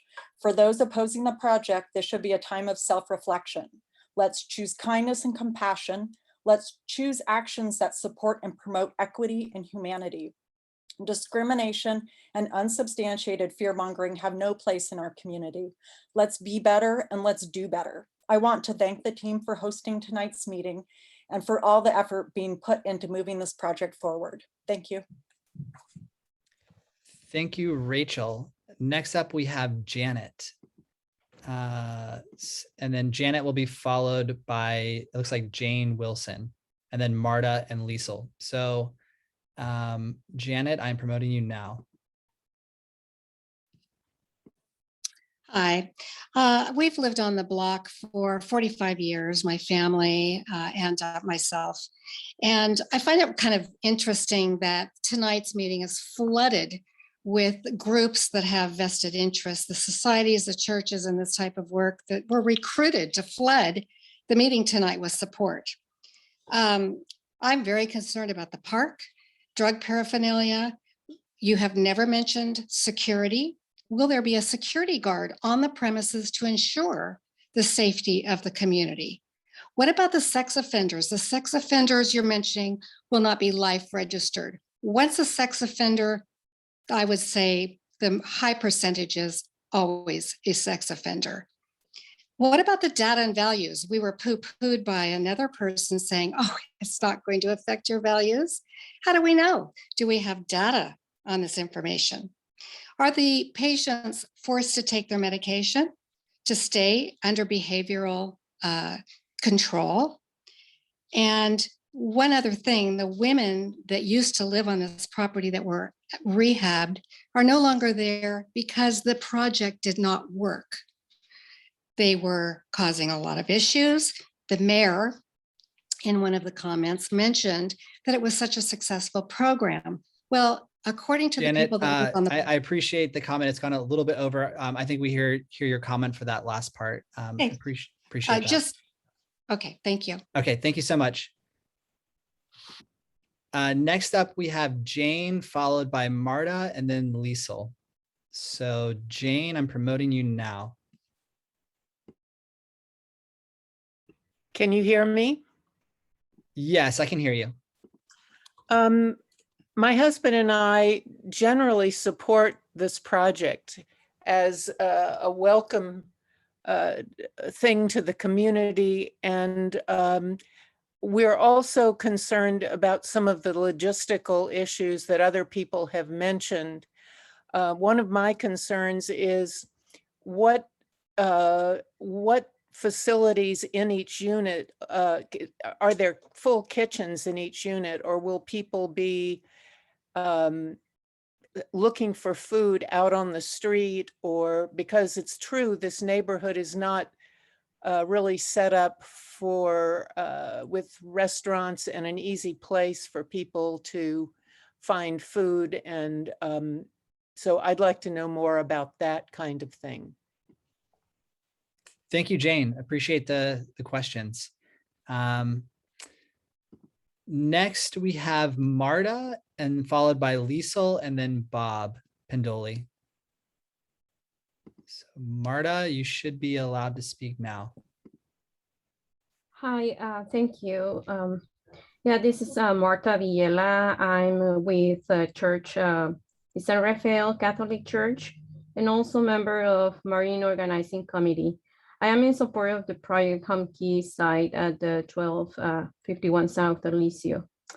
And despite allegations that this housing will bring crime and other problems, over 90% of the people we have housed in the county are still housed. And we've seen massive reductions in healthcare and criminal justice utilization once people get inside. So housing is actually medicine.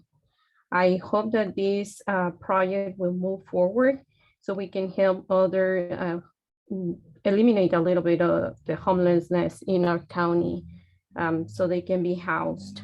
I'm also living in an affordable housing project, and I've seen homeless change their lives a lot. Thank you. Thank you, Marta. Next up, we have Liesel, followed by Bob, followed by Caroline. So Liesel, you are next. I just wanted to say that I support this project. I feel really strongly about it. I had a family member who was homeless in Marin for many years. And it just kind of hurts my heart sometimes to hear some of the comments about the unhoused. This is a person who worked really hard to get out of homelessness and finally just gave up and left the county. And I mean, he was working. He really wanted to make it on his own. He didn't want people to give him a hand. He wanted to be able to make it on his own, but he finally had to leave to find somewhere cheaper to live. And I almost never see him anymore. And so that's a real loss. So I just want people to know that unhoused people in Marin, a lot of them are our family members and friends. And, you know, as the earlier caller said, don't put all of the unhoused into the same bucket of yuckiness. And I do want to note that I don't live in Larkspur. I live in Fairfax, but when I moved here 10 years ago, I did advocate for affordable housing in our community, and we've built that. So, you know, Larkspur folks, you're not alone. Other people are trying to do this. I do have a question about how you will, adjudicate disputes between residents and make a community amongst the residents. Thank you. Thank you, Liesel. Next, we will have Bob, followed by Caroline, Gretchen, and then Johnson. So Bob, you are unmuted right now. Hi, my name is Bob Pendoli. I'm a member of the Marin Environmental Housing Collaborative, and we're a member organization of the Marin Organizing Committee. 5 years ago, downtown San Rafael was a sad place, frankly. There were dozens of homeless folks.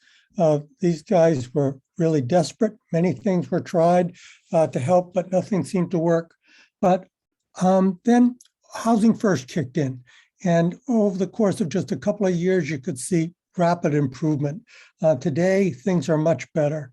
I think the Project Home Key is a capper. I'm delighted that my community, San Rafael, has adopted a home key as an approach, and I'm really encouraged by the great success on Casa Buena in Corte Madera. So thanks for doing this. I think we're going to have real progress. Thank you, Bob. Appreciate your comments. Next, we have Caroline, followed by Gretchen, and then Johnson. Hi, can you hear me? Yes, we can hear you perfectly. Okay, great. I just want to request that those who are in support, that they refrain from considering those who are in opposition of being heartless, selfish, needing self-reflection, or simply not wanting the homeless in their backyard. I thought we weren't stereotyping each other. I've personally helped the homeless, and I will continue to help them. Life's not that black and white. You can want to help the homeless, and you can also be in opposition to this location. That's all. Thank you, Caroline. Appreciate that perspective. Next, we have Gretchen, followed by Johnson, followed by Chris. So Gretchen, you should be allowed to speak now. Hi, this is a very interesting and well-done presentation. I've been a Ross Valley resident for many, many years and 22 years in Larkspur. There was a strong statement by a councilman, I'm not sure who it was, who said, you're giving the impression that you do it like it or not, and you're trying to convince us it's good, treating us like it's a done deal. But you need the support of the citizens of Larkspur is important, and you're hearing a lot of that tonight. I don't know what that person was referring to, and I'd like to have a wider vetting of the objections. All I've heard in my neighborhood, there's a lot of hubbub here about it, and I have to admit I'm in favor of the project. But I want to understand, and people are saying if they get, the residents get arrested for or get stopped for drug dealing, they'll just go back into the home and be protected. Those are kind of crazy assertions, but I think it needs to be discussed what it is that's being said in our neighborhoods. Thank you, Gretchen, for that. Just timing wise, I appreciate that comment, and we'll make sure we can respond. Thank you. Next, we have Johnson, followed by Chris, and then Emily. So Johnson, you are up. Yeah, this is Johnson Reynolds. I'm a member of First United Methodist Church in San Rafael, also a member of MOC. I've been very active in working with homeless people or houseless people on the streets of San Rafael. There's a variety of people who are homeless, and there's a variety of people that are chronically homeless, not only those that have experienced addiction or mental health issues while they've been on the streets. They've been getting addicted while they've been on the streets, but you put them in the house and those issues will be addressed. The services that are provided, and also the advisory council that'll work with Larkspur and other residents there to talk about how to move forward to support these people that are going to live in South Eliseo Drive. I appreciate that. We need to have a heart for the homeless and the houseless and be with them as they go through the struggles they go through. Thank you. Thank you, Johnson.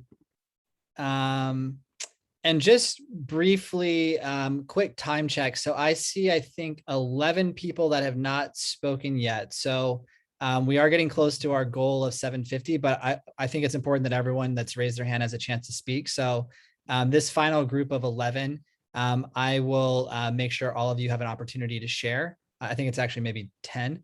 And so I just wanted to say that we'll probably go a little bit past 8 given that, because we want to respond, but just so everyone's aware. So Chris, I believe you're next, followed by Emily, and then AC.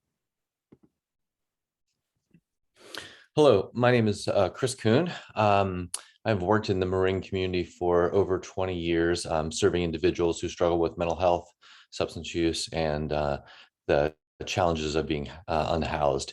I work with Buccalo programs, but also worked with the County of Marin, and have seen over these past 20 years the success of the Housing First model, the success and the joy of an individual who moves into their own place in the sense of identity, the sense of comfort, and a feeling that they can move forward in their lives. This property, as I worked at Marin General for 15 years, has been a blight in the community. And this is a great setting for an opportunity for folks to get off of the street and get back into their recovery. So I completely support the project Home Key. Thank you, Chris. Next, we will have Emily, and then she'll be followed by AC and then Colette. So Emily, promoting you now. Can you hear me? Yes. Okay, just a few logistical questions and comments. what would be the hours of construction and just any anticipated impact to South Eliseo during the construction period, just in terms of noise, traffic patterns. Also, I think you mentioned that folks could be terminated from the program, and I'm just wondering if that were to occur, what kind of resources would they be given, and could they then reapply for the program? You mentioned a community safety services team, and I would just wonder if these are folks who are trauma informed. You mentioned de-escalation, but just sort of the level of which they're in, have a background in de-escalating situations, and even encourage thinking about employing folks who have some of the lived experience and can relate to the folks at the being housed. And also just suggest that the community advisory committee, when it is formed, be a diverse group and include folks who are formerly homeless, and is also a group that's diverse racially and socioeconomically as well. Thank you. Thank you for those comments. Next up, we have AC, followed by Colette, followed by Lori. So AC, I'm promoting you now. Hi, my name is Annalyn Chargloff-Peluso, and I'm a parent and resident of Greenbrae, which is in the Larkspur jurisdiction. And I just want to make a comment that there's absolutely no question that we need solutions to the unhoused and homelessness. And Project Home Key and Housing First, and what you put together tonight, has been absolutely inspirational. However, what I want to say is, while there's no question there, my question is, why this location? And I ask that because this is an anomaly compared to 4 of the locations under your projects, which include Marin's Mill Street Shelter, the 3301 Kerner Boulevard, the Inn at Corte Madera, and the Inn Marin in Novato. All 4 of those are located along freeways and are not, they're not on the way to school. My children ride to school from Greenbrae, and I think there's a lack of representation of families from our neighborhood, and I feel that there has not been enough community outreach such that you're hearing from them tonight. So please consider. I just want to make one comment that I think is fantastic. I apologize. I do want to respect kind of the time limit. So we appreciate your comments, and we're going to go to Colette. So I appreciate that. Thank you. Colette, and then Lori, Jeff, and then John. So Colette.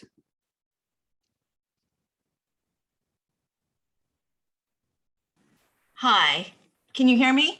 Yes. I would just like to say I'm a neighbor here and am very close to 1251 South Eliseo. And while I hear everyone in favor of the project, I don't want to be guilted into it. I am a very thoughtful person. I've worked with severely emotionally disturbed individuals, but I also really need to know what your protocol is going to be, how ECS is going to handle things, how experienced your rep team is going to be.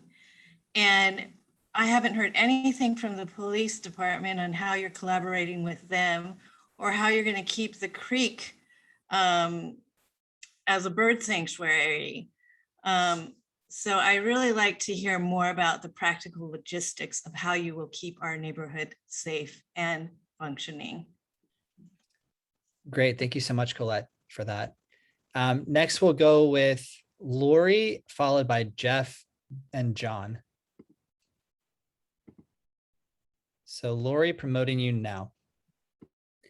Hi, my name is Lori Bernstein. I'm a long-term Marin resident, and I've worked in permanent supportive housing on the front line in permanent supportive housing and with organizations primarily in San Francisco.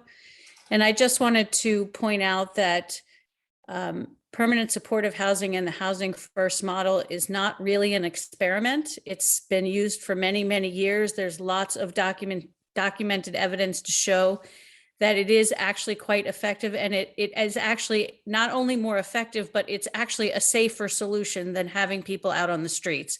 So I hear the concerns of the neighbors loud and clear, and I think this is actually a better solution than leaving people out on the streets. And I know firsthand ECS's work within San Francisco. I know that they are extremely professional and understand this field and how to mitigate different types of circumstances extremely well. Thank you. Thank you, Lori.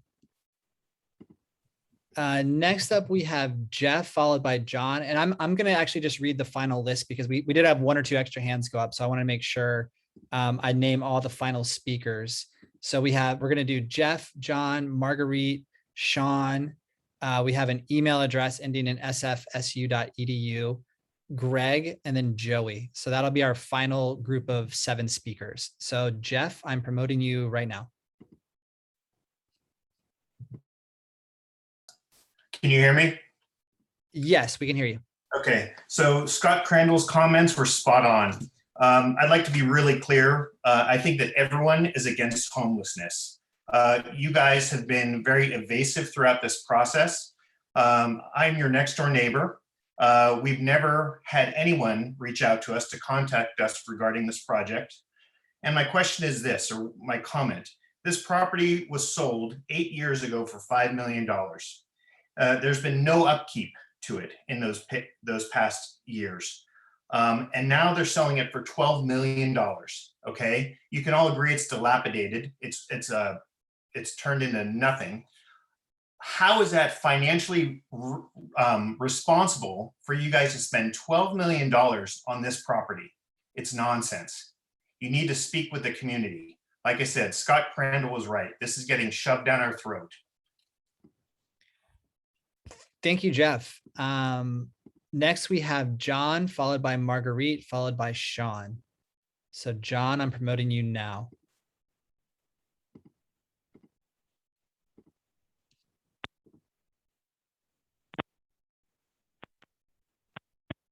John, we hear a little bit of audio, but no voice yet.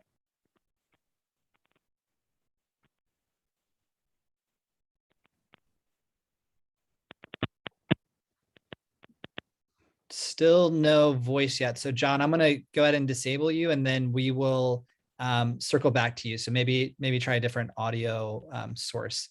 So Marguerite, I'm going to promote you right now. Hi, I'm Marguerite Moriarty, and I'm not from Larkspur, but I'm from San Rafael. And I agree with this proposed Project Home Key. My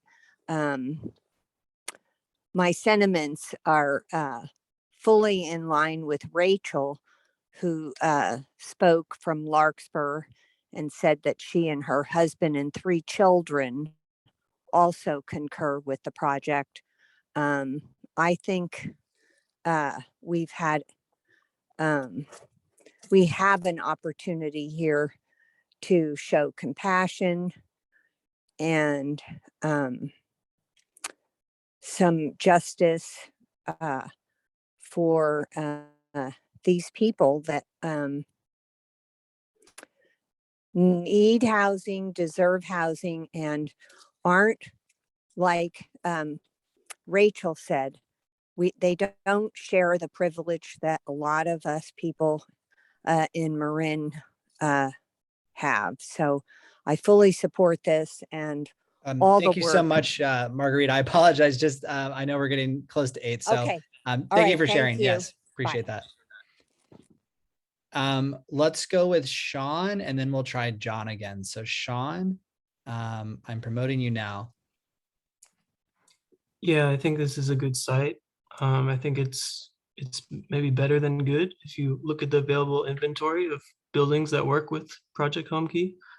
I grew up in Greenbrae, and 20 years ago, the middle school used to make us come volunteer at this very site when it was an older folks' home. And one of my best friends came. We were there.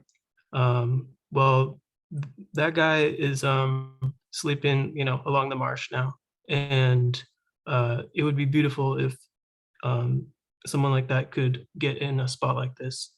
I just want to say that I understand that people are uncomfortable, And I want to present this as an opportunity to swap that uncomfortableness, to widen our circle of empathy, to treat our new neighbors the same way maybe we treat the people we love in our own life, and rather than cause more harm. Thank you. Thank you, Sean. Appreciate that. I don't see John anymore. So John, if you did want to speak, please raise your hand again. We have 3 final speakers. We're going to go with email ending with sfsu.edu, followed by Greg and then Joey. Good evening or good night. My name is Rosalinda Camacho. I am part of Marin Organizing Committee, and I coordinate a food pantry for Marin Community Clinic. So I interact a lot with our homeless community, and like many people have said earlier tonight, that all of these people that are facing homelessness, they're all uncles, cousins, people from the community. They're just facing a hardship right now at the moment, and they need that extra support from us. And I also live within the community. I live right here down the street of Eliseo, and I am in support of this project. We need to help these people in our community. Just outside of my street, I sometimes see people sleeping in their vehicle. The homelessness is here in our community, and we need to address the issue and not ignore it. Thank you. Thank you for your comments. Our final 2 speakers will be Greg, followed by Joey. So Greg, I'm promoting you now, and then it'll be Joey, and then we'll come back for closing comments. Thanks, Andrew. Can you hear me? Yes. Yeah, we can hear you perfectly. Thank you. Good evening, everybody. My name is Greg Miller. I'm chair of the board of HomeRise, which, like ECS, houses about 1,500 residents in San Francisco, providing permanent supportive housing. But more importantly, I live and own a home in Green Bay. We're over on Manor. We're members of the Bay Club. My kids go to Kent. They grew up playing in Creekside. I fly fish in the creek. I ride my bike past this site 3 days a week. And I just want to say that for those of you who are concerned about this or skeptical of it, ask your questions, make sure you get them answered. But I can tell you that permanent supportive housing is an extremely cost-effective, data-supported solution.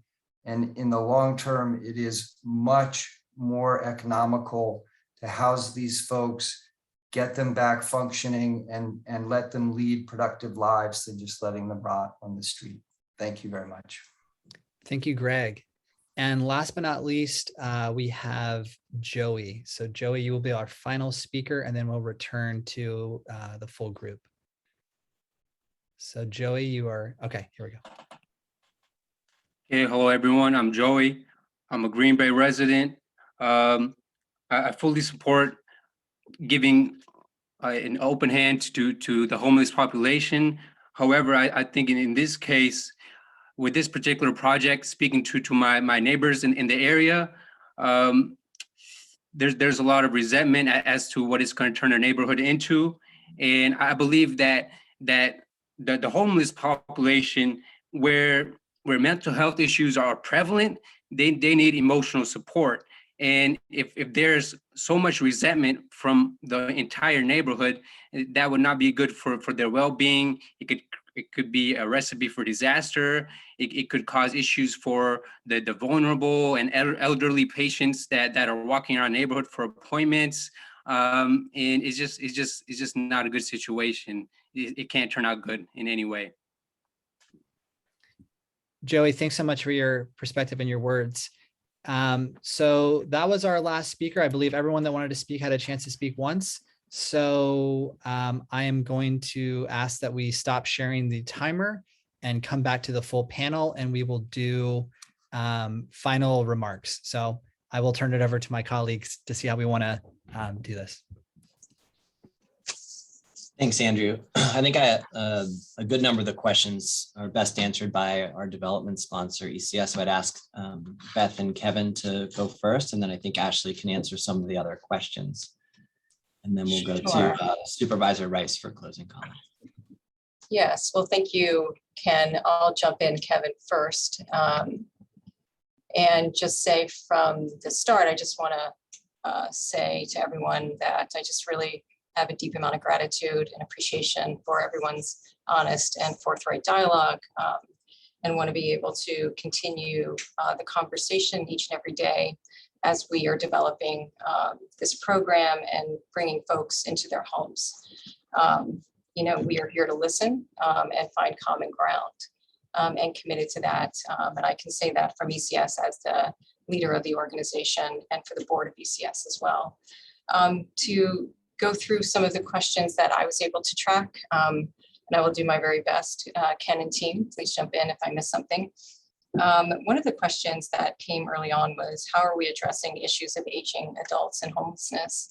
And supportive housing is one of the key and most important interventions. What we're seeing in our housing currently, you know, Marin County, I think, has a little bit of a different data point, but ECS and our current Home Key project, the average age is 55 for people coming into supportive housing. 60% of our population in our new Home Key site is 55 and older. And for folks that are chronically homeless and meet that definition, you know, they are experiencing disabling conditions, and often biologically their age is going to be anywhere from 15 to 20 years older than the stated age.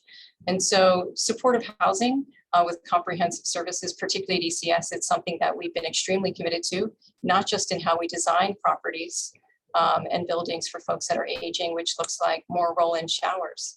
It looks like floors that aren't slippery, and doing everything we can to leverage technology and other design elements to ensure that folks don't fall down. We understand and know that when folks fall and they're aging, you know, really unfortunate things can occur, like long-term hospitalization stays. And so I just wanted to address that piece, but also as it relates to hospitalization and emergency room visits, another question about folks inundating potentially and the concern about an emergency room at Marin Hospital down the road. You know, for us in supportive housing, you know, it's a key intervention for that very reason, which is the reduction in emergency room visits for folks that are experiencing chronic homelessness. You know, generally what you'll see is a reduction in inpatient hospitalizations and emergency room visits in the first year of someone moving into supportive housing. We will see folks that need eye surgery, hip replacements, the management of diabetes, folks that are in recovery programs, folks that are in behavioral health services and treatment programs. But we know, as it's an evidence-based practice, that supportive housing really reduces emergency room visits. And so we would expect that in you know, at this property as well. In addition, another question that came up is ECS's ability to operate a program to this scale. And just want to affirm for the community that ECS has a lot of experience in properties of, you know, 43 plus units. We do have a building that is a similar number of units, but it is larger due to the fact that this building is 4 families. And it is about 44 units. We have buildings that range from 44 units, which is our smallest, to a new property we're currently developing at over 200 units, and 2 separate buildings. So we do have a lot of experience managing properties with a housing first model that are 100% supportive housing, serving the chronically homeless. ECS is not operating affordable housing with no services.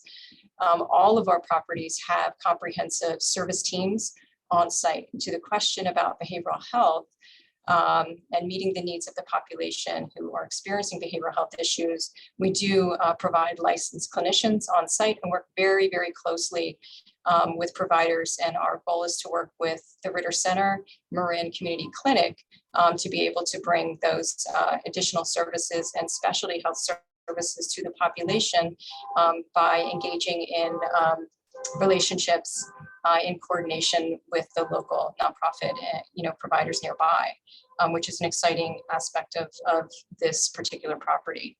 There's another question around food and services. And so I think I'm answering the question about services are actually on site.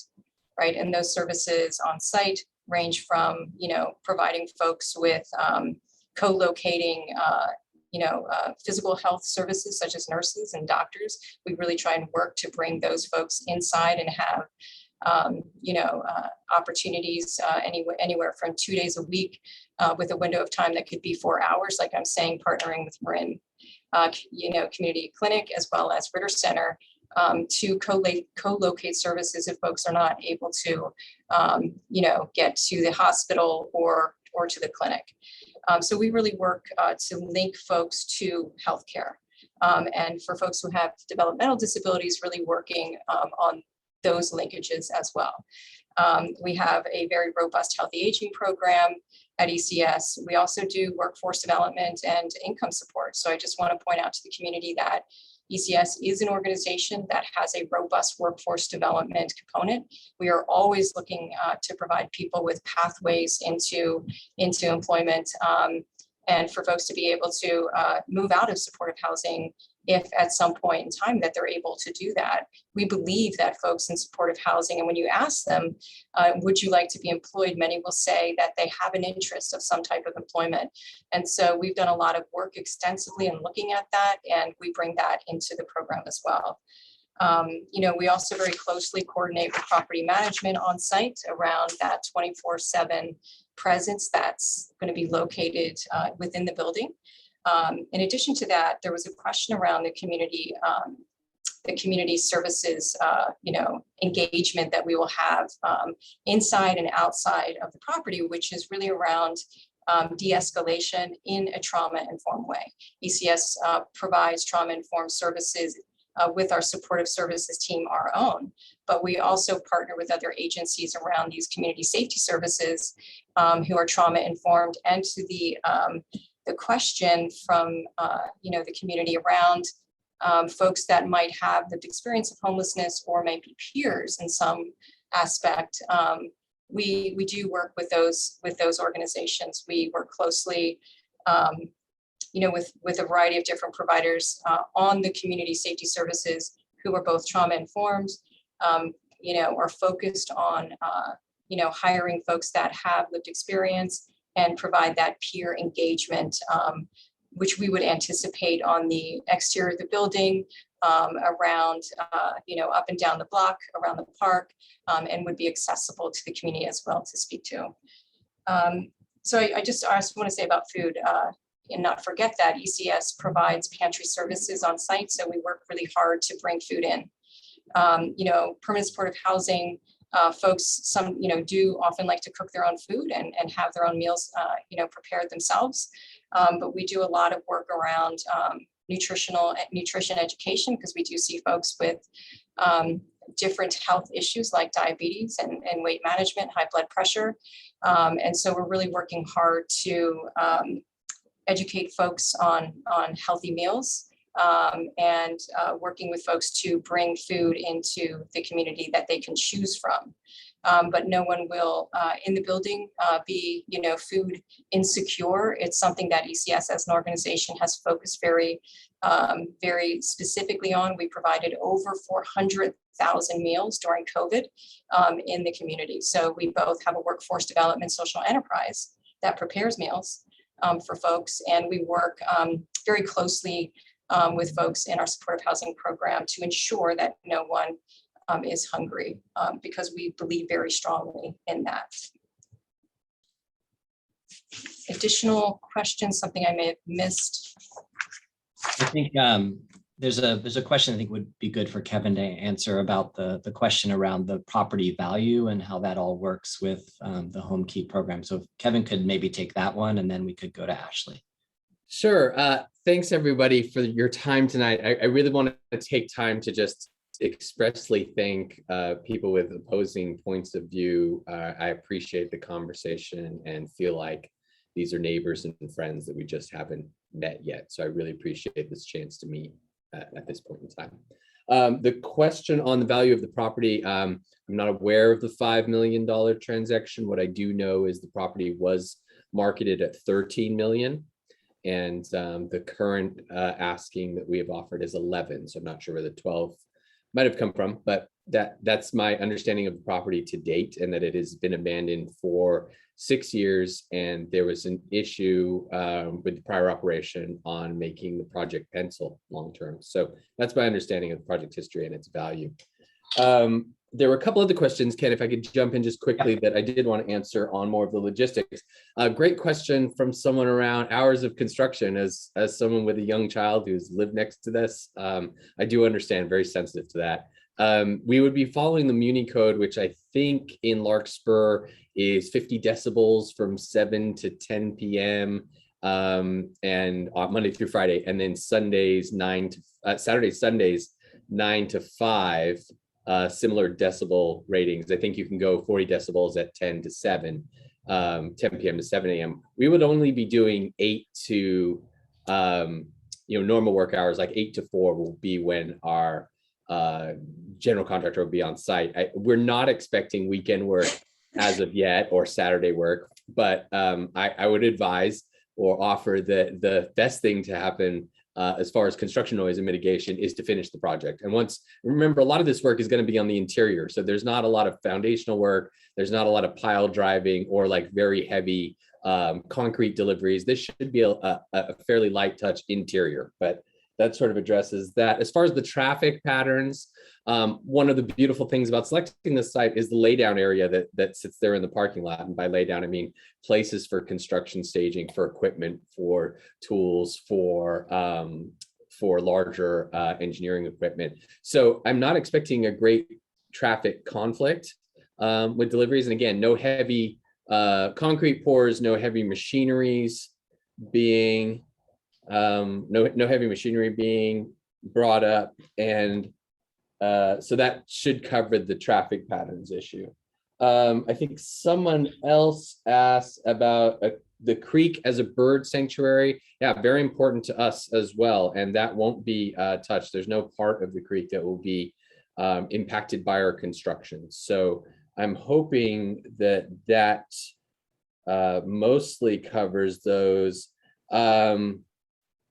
I think, was there a question on, is phase-in possible? Work with community advisory commission. Phase-in of the construction? I'm sorry, I didn't quite catch that question. No, if Andrew could talk just a little bit about the timing and the structure of the community advisory. I see. Oh yeah, and I was gonna say too, sorry, back to that noise piece. In the community advisory group, those sort of construction logistics or anything that's affecting the immediate neighborhood, we would expect to have discussions about that during those meetings as well. So plenty of chances to talk about that.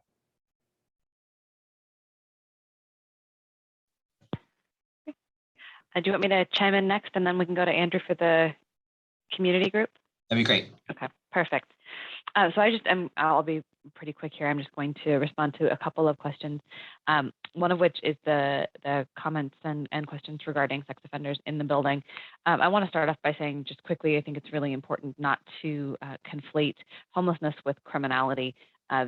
We actually have found in our programs that the incidence of people who have a sex offenses in their past is very small, and remind everybody also that the vast majority of people who are sex offenders and the vast majority of people with criminal histories in general are housed. Homelessness does not necessarily equal a criminal background. So please do remember that. We do not have problems with this in our programs. It's just not a thing that we really see commonly. And then, oh, I'm sorry, Beth, did you want to add to that? No, go ahead. I was going to, different question. I thought you were finished. Sorry, Ashley. Okay. And then the other thing I wanted to respond to was what happens if somebody is evicted from the program and are they rehoused? So we have a commitment among all of our providers here in Marin that once we place someone in permanent supportive housing, we do not abandon them if they struggle in their placement. They may lose a particular housing placement one particular location, but we work as a collaborative of providers to find another placement that works for them. Sometimes that does look like maybe years down the road, waiving of or allowing people back into a program depending on the circumstances. It's very specific to clients. We do ask clients that have been evicted from a program before they're placed in another facility or another unit that they do have an understanding of what went wrong the first time and a plan for doing things differently in a subsequent unit. So it's very case by case. It's very carefully considered, and it's not the kind of thing where somebody is evicted and then 6 months later they're back in the same unit. We don't. That's not how the system works. Thanks, Ashley. Andrew, why don't you describe there were some questions, I believe, from Kevin Carroll about the timing and makeup of the advisory group, and then we'll go back to Beth for one more, and then to Supervisor Rice. Okay, perfect. Yeah. So the community advisor group, I think this is going to be a really great way for people to get involved moving forward.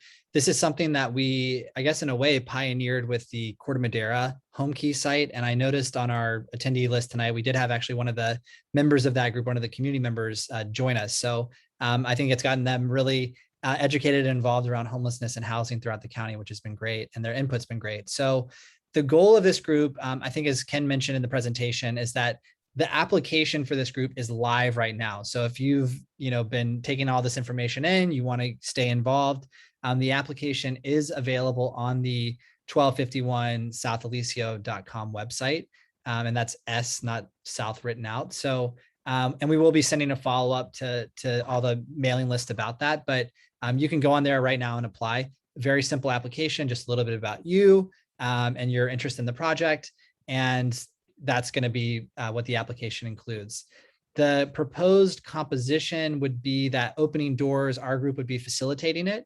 And then it would have involvement from the county, which would include both HHS staff such as Ashley and Ken, as well as Supervisor Rice's office. We'd also be looking for involvement from the city. So that would be the council members that have been appointed to the Home Key Subcommittee, which are council members Candell and Councilmember Way. And also Larkspur City staff.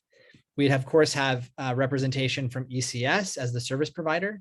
And then we're also actively recruiting some community stakeholders. So we've already recruited the Kenfield School Board President, Heather, and we're also talking to Safe Routes to School and Central Marin Police Authority. So I think our vision is that there would be 5 to 6 additional community members selected through the application process to join the committee.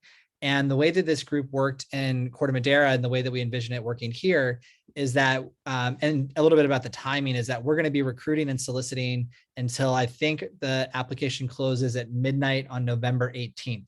So we're trying to move fast and really get this going so that we keep momentum with community engagement. So that's about 2 weeks for you to apply. We're going to be concurrently reviewing applications, and that'll primarily be Supervisor Rice's office, as well as the Larkspur council members that are part of the subcommittee. We'll be reviewing again concurrently as applications are coming in. Our goal would then be to announce the members on Monday, the 22nd, or the week of the 22nd, and try to have our first meeting by the week after Thanksgiving. So I know Thanksgiving kind of shakes things up, but we'd be shooting for the week of the 29th to have our first meeting. And the way that group in Corte Madera went is that once we convened initially, it was really about priority setting. What are the priorities that we need to continue to work on? Some of the priorities that we've already addressed that have come up through these forums are certainly the neighboring park. Again, public engagement and communication. How do we keep that going moving forward? Metrics for success. And then the safety issue, especially as that intersects with schools and children in the neighborhood. So those are just some examples of issues that we certainly hear as priorities to the community. But as we form and constitute that group, we'll be able to address those in more details. I think that's everything. The final thing I did want to note is that certainly this site is in Larkspur itself, but we know that this affects a broader kind of sphere of influence beyond the city itself. So even if you live in Greenbrae or Kenfield, and of course Larkspur itself, we still encourage you to apply because we're going to consider even beyond just Larkspur itself, given the broader impact in that neighborhood. So I think that's everything unless I missed anything, Ken. No, I think that was thorough. And just one quick cleanup from Beth, and then we'll go to Supervisor Rice. Yeah, so just wanted to, there was a question about why South Eliseo. So there's a couple, Ken. So I just wanted to make sure we touched upon that. And I know Kevin was working very closely with the RFIs that came in from the county as well as the broker, looking at many sites. And it's really about the viability of the site. And this site on South Eliseo did present as the most viable site that we saw. And Kevin, if you want to speak more to it, but we really felt that this was the most viable site and a site that would also be able to move us in a positive and competitive category with the home key regulations for those resources. Yeah, Go ahead. Yeah. Sorry, I didn't get to that question earlier. I really did mean to address it because it was on my list. We did look at some more than 20 different sites. As was mentioned earlier, this project was put forth in the request for information process, which meant there was a willing seller. One of the most difficult parts of a transaction is finding a willing seller, not just a willing buyer, but a willing seller that's willing to negotiate on the timelines involved. So, and we did look at sites in other parts of Marin that didn't fit due to being in what's HUD classifies as areas of concentrated poverty. So we wanted to make sure that, that we weren't concentrating poverty in any one particular portion of Marin by way of HUD's guidelines. So just it had to be very selective about which areas worked best. And then the quick turnaround that this project offers in a construction rehabilitation context was massively appealing. And I mentioned earlier this built-in disability access design that's hard to build in even into new construction was another big reason we selected this site to move forward with. So thanks, Kevin. Yeah. So to that end, I also just wanted to say that there'll be a period of rehab and construction. That period can last, and we anticipate it to be approximately around 10 months. And the community advisory group will be a part of the conversation. And we will be updating and presenting plans and information to the community advisory group as we move along in construction and rehab. Part of that process is, and a question came up about folks moving in all at once, going from 0 to 100 miles an hour in terms of the lease up of the properties. Typically on supportive housing sites, you do have a process of lease up. So for us in the Home Key project, and particularly in leveraging this funding, we have to, and we will marry the construction timeline with that lease up. And that lease up can take anywhere from about 3 months. Sometimes it takes a little longer, but it is a coordinated effort with Marin County, the referrals that come in, our ability to get folks ready in terms of documentation to move in. So it's not 50 people, on the property in, a 1 month period of time. So it is some time over a span of time that people typically are leased up into the building. And in construction, sometimes, there can be some stumbling blocks or, some bumpy times with, trucks or things coming down the street that could inconvenience neighbors. And ECS works really hard, particularly through community advisory groups, to outreach to neighbors, particularly that are most impacted, to do whatever the community members would like us to do to accommodate their inconvenience. So, we worked with a modular development site that had a horn that went off every couple hours around the lifting of the project. And so that is a noise issue. And so we really worked both with county guidelines and regulations and city guidelines and regulations, and with the neighbors to ease that that inconvenience around noise with the neighbors. That won't be the case on this property. We're not lifting up, containers and fitting them in. But when you're doing construction, there may be things that come up that we'll work with the community advisory group and the community to figure out together. So thanks. Thanks, Beth. Andrew, if you could promote Supervisor Rice. And before you go, Supervisor, I just want to thank the panelists and Andrew for hosting, and Stacy, all the work behind the scenes. And apologies, we had every intention of having translation, real-time translation, but we will do the work of going back and getting this translated and posted. Andrew, is there a way to, I know that we weren't able to include video from the other speakers, but I don't know if there's a way to make it possible so that Supervisor Rice's video is present while she's speaking. And if it's not an easy thing, then don't do it. Yeah, no, it's not a problem. I will promote her to be a panelist. Thank you.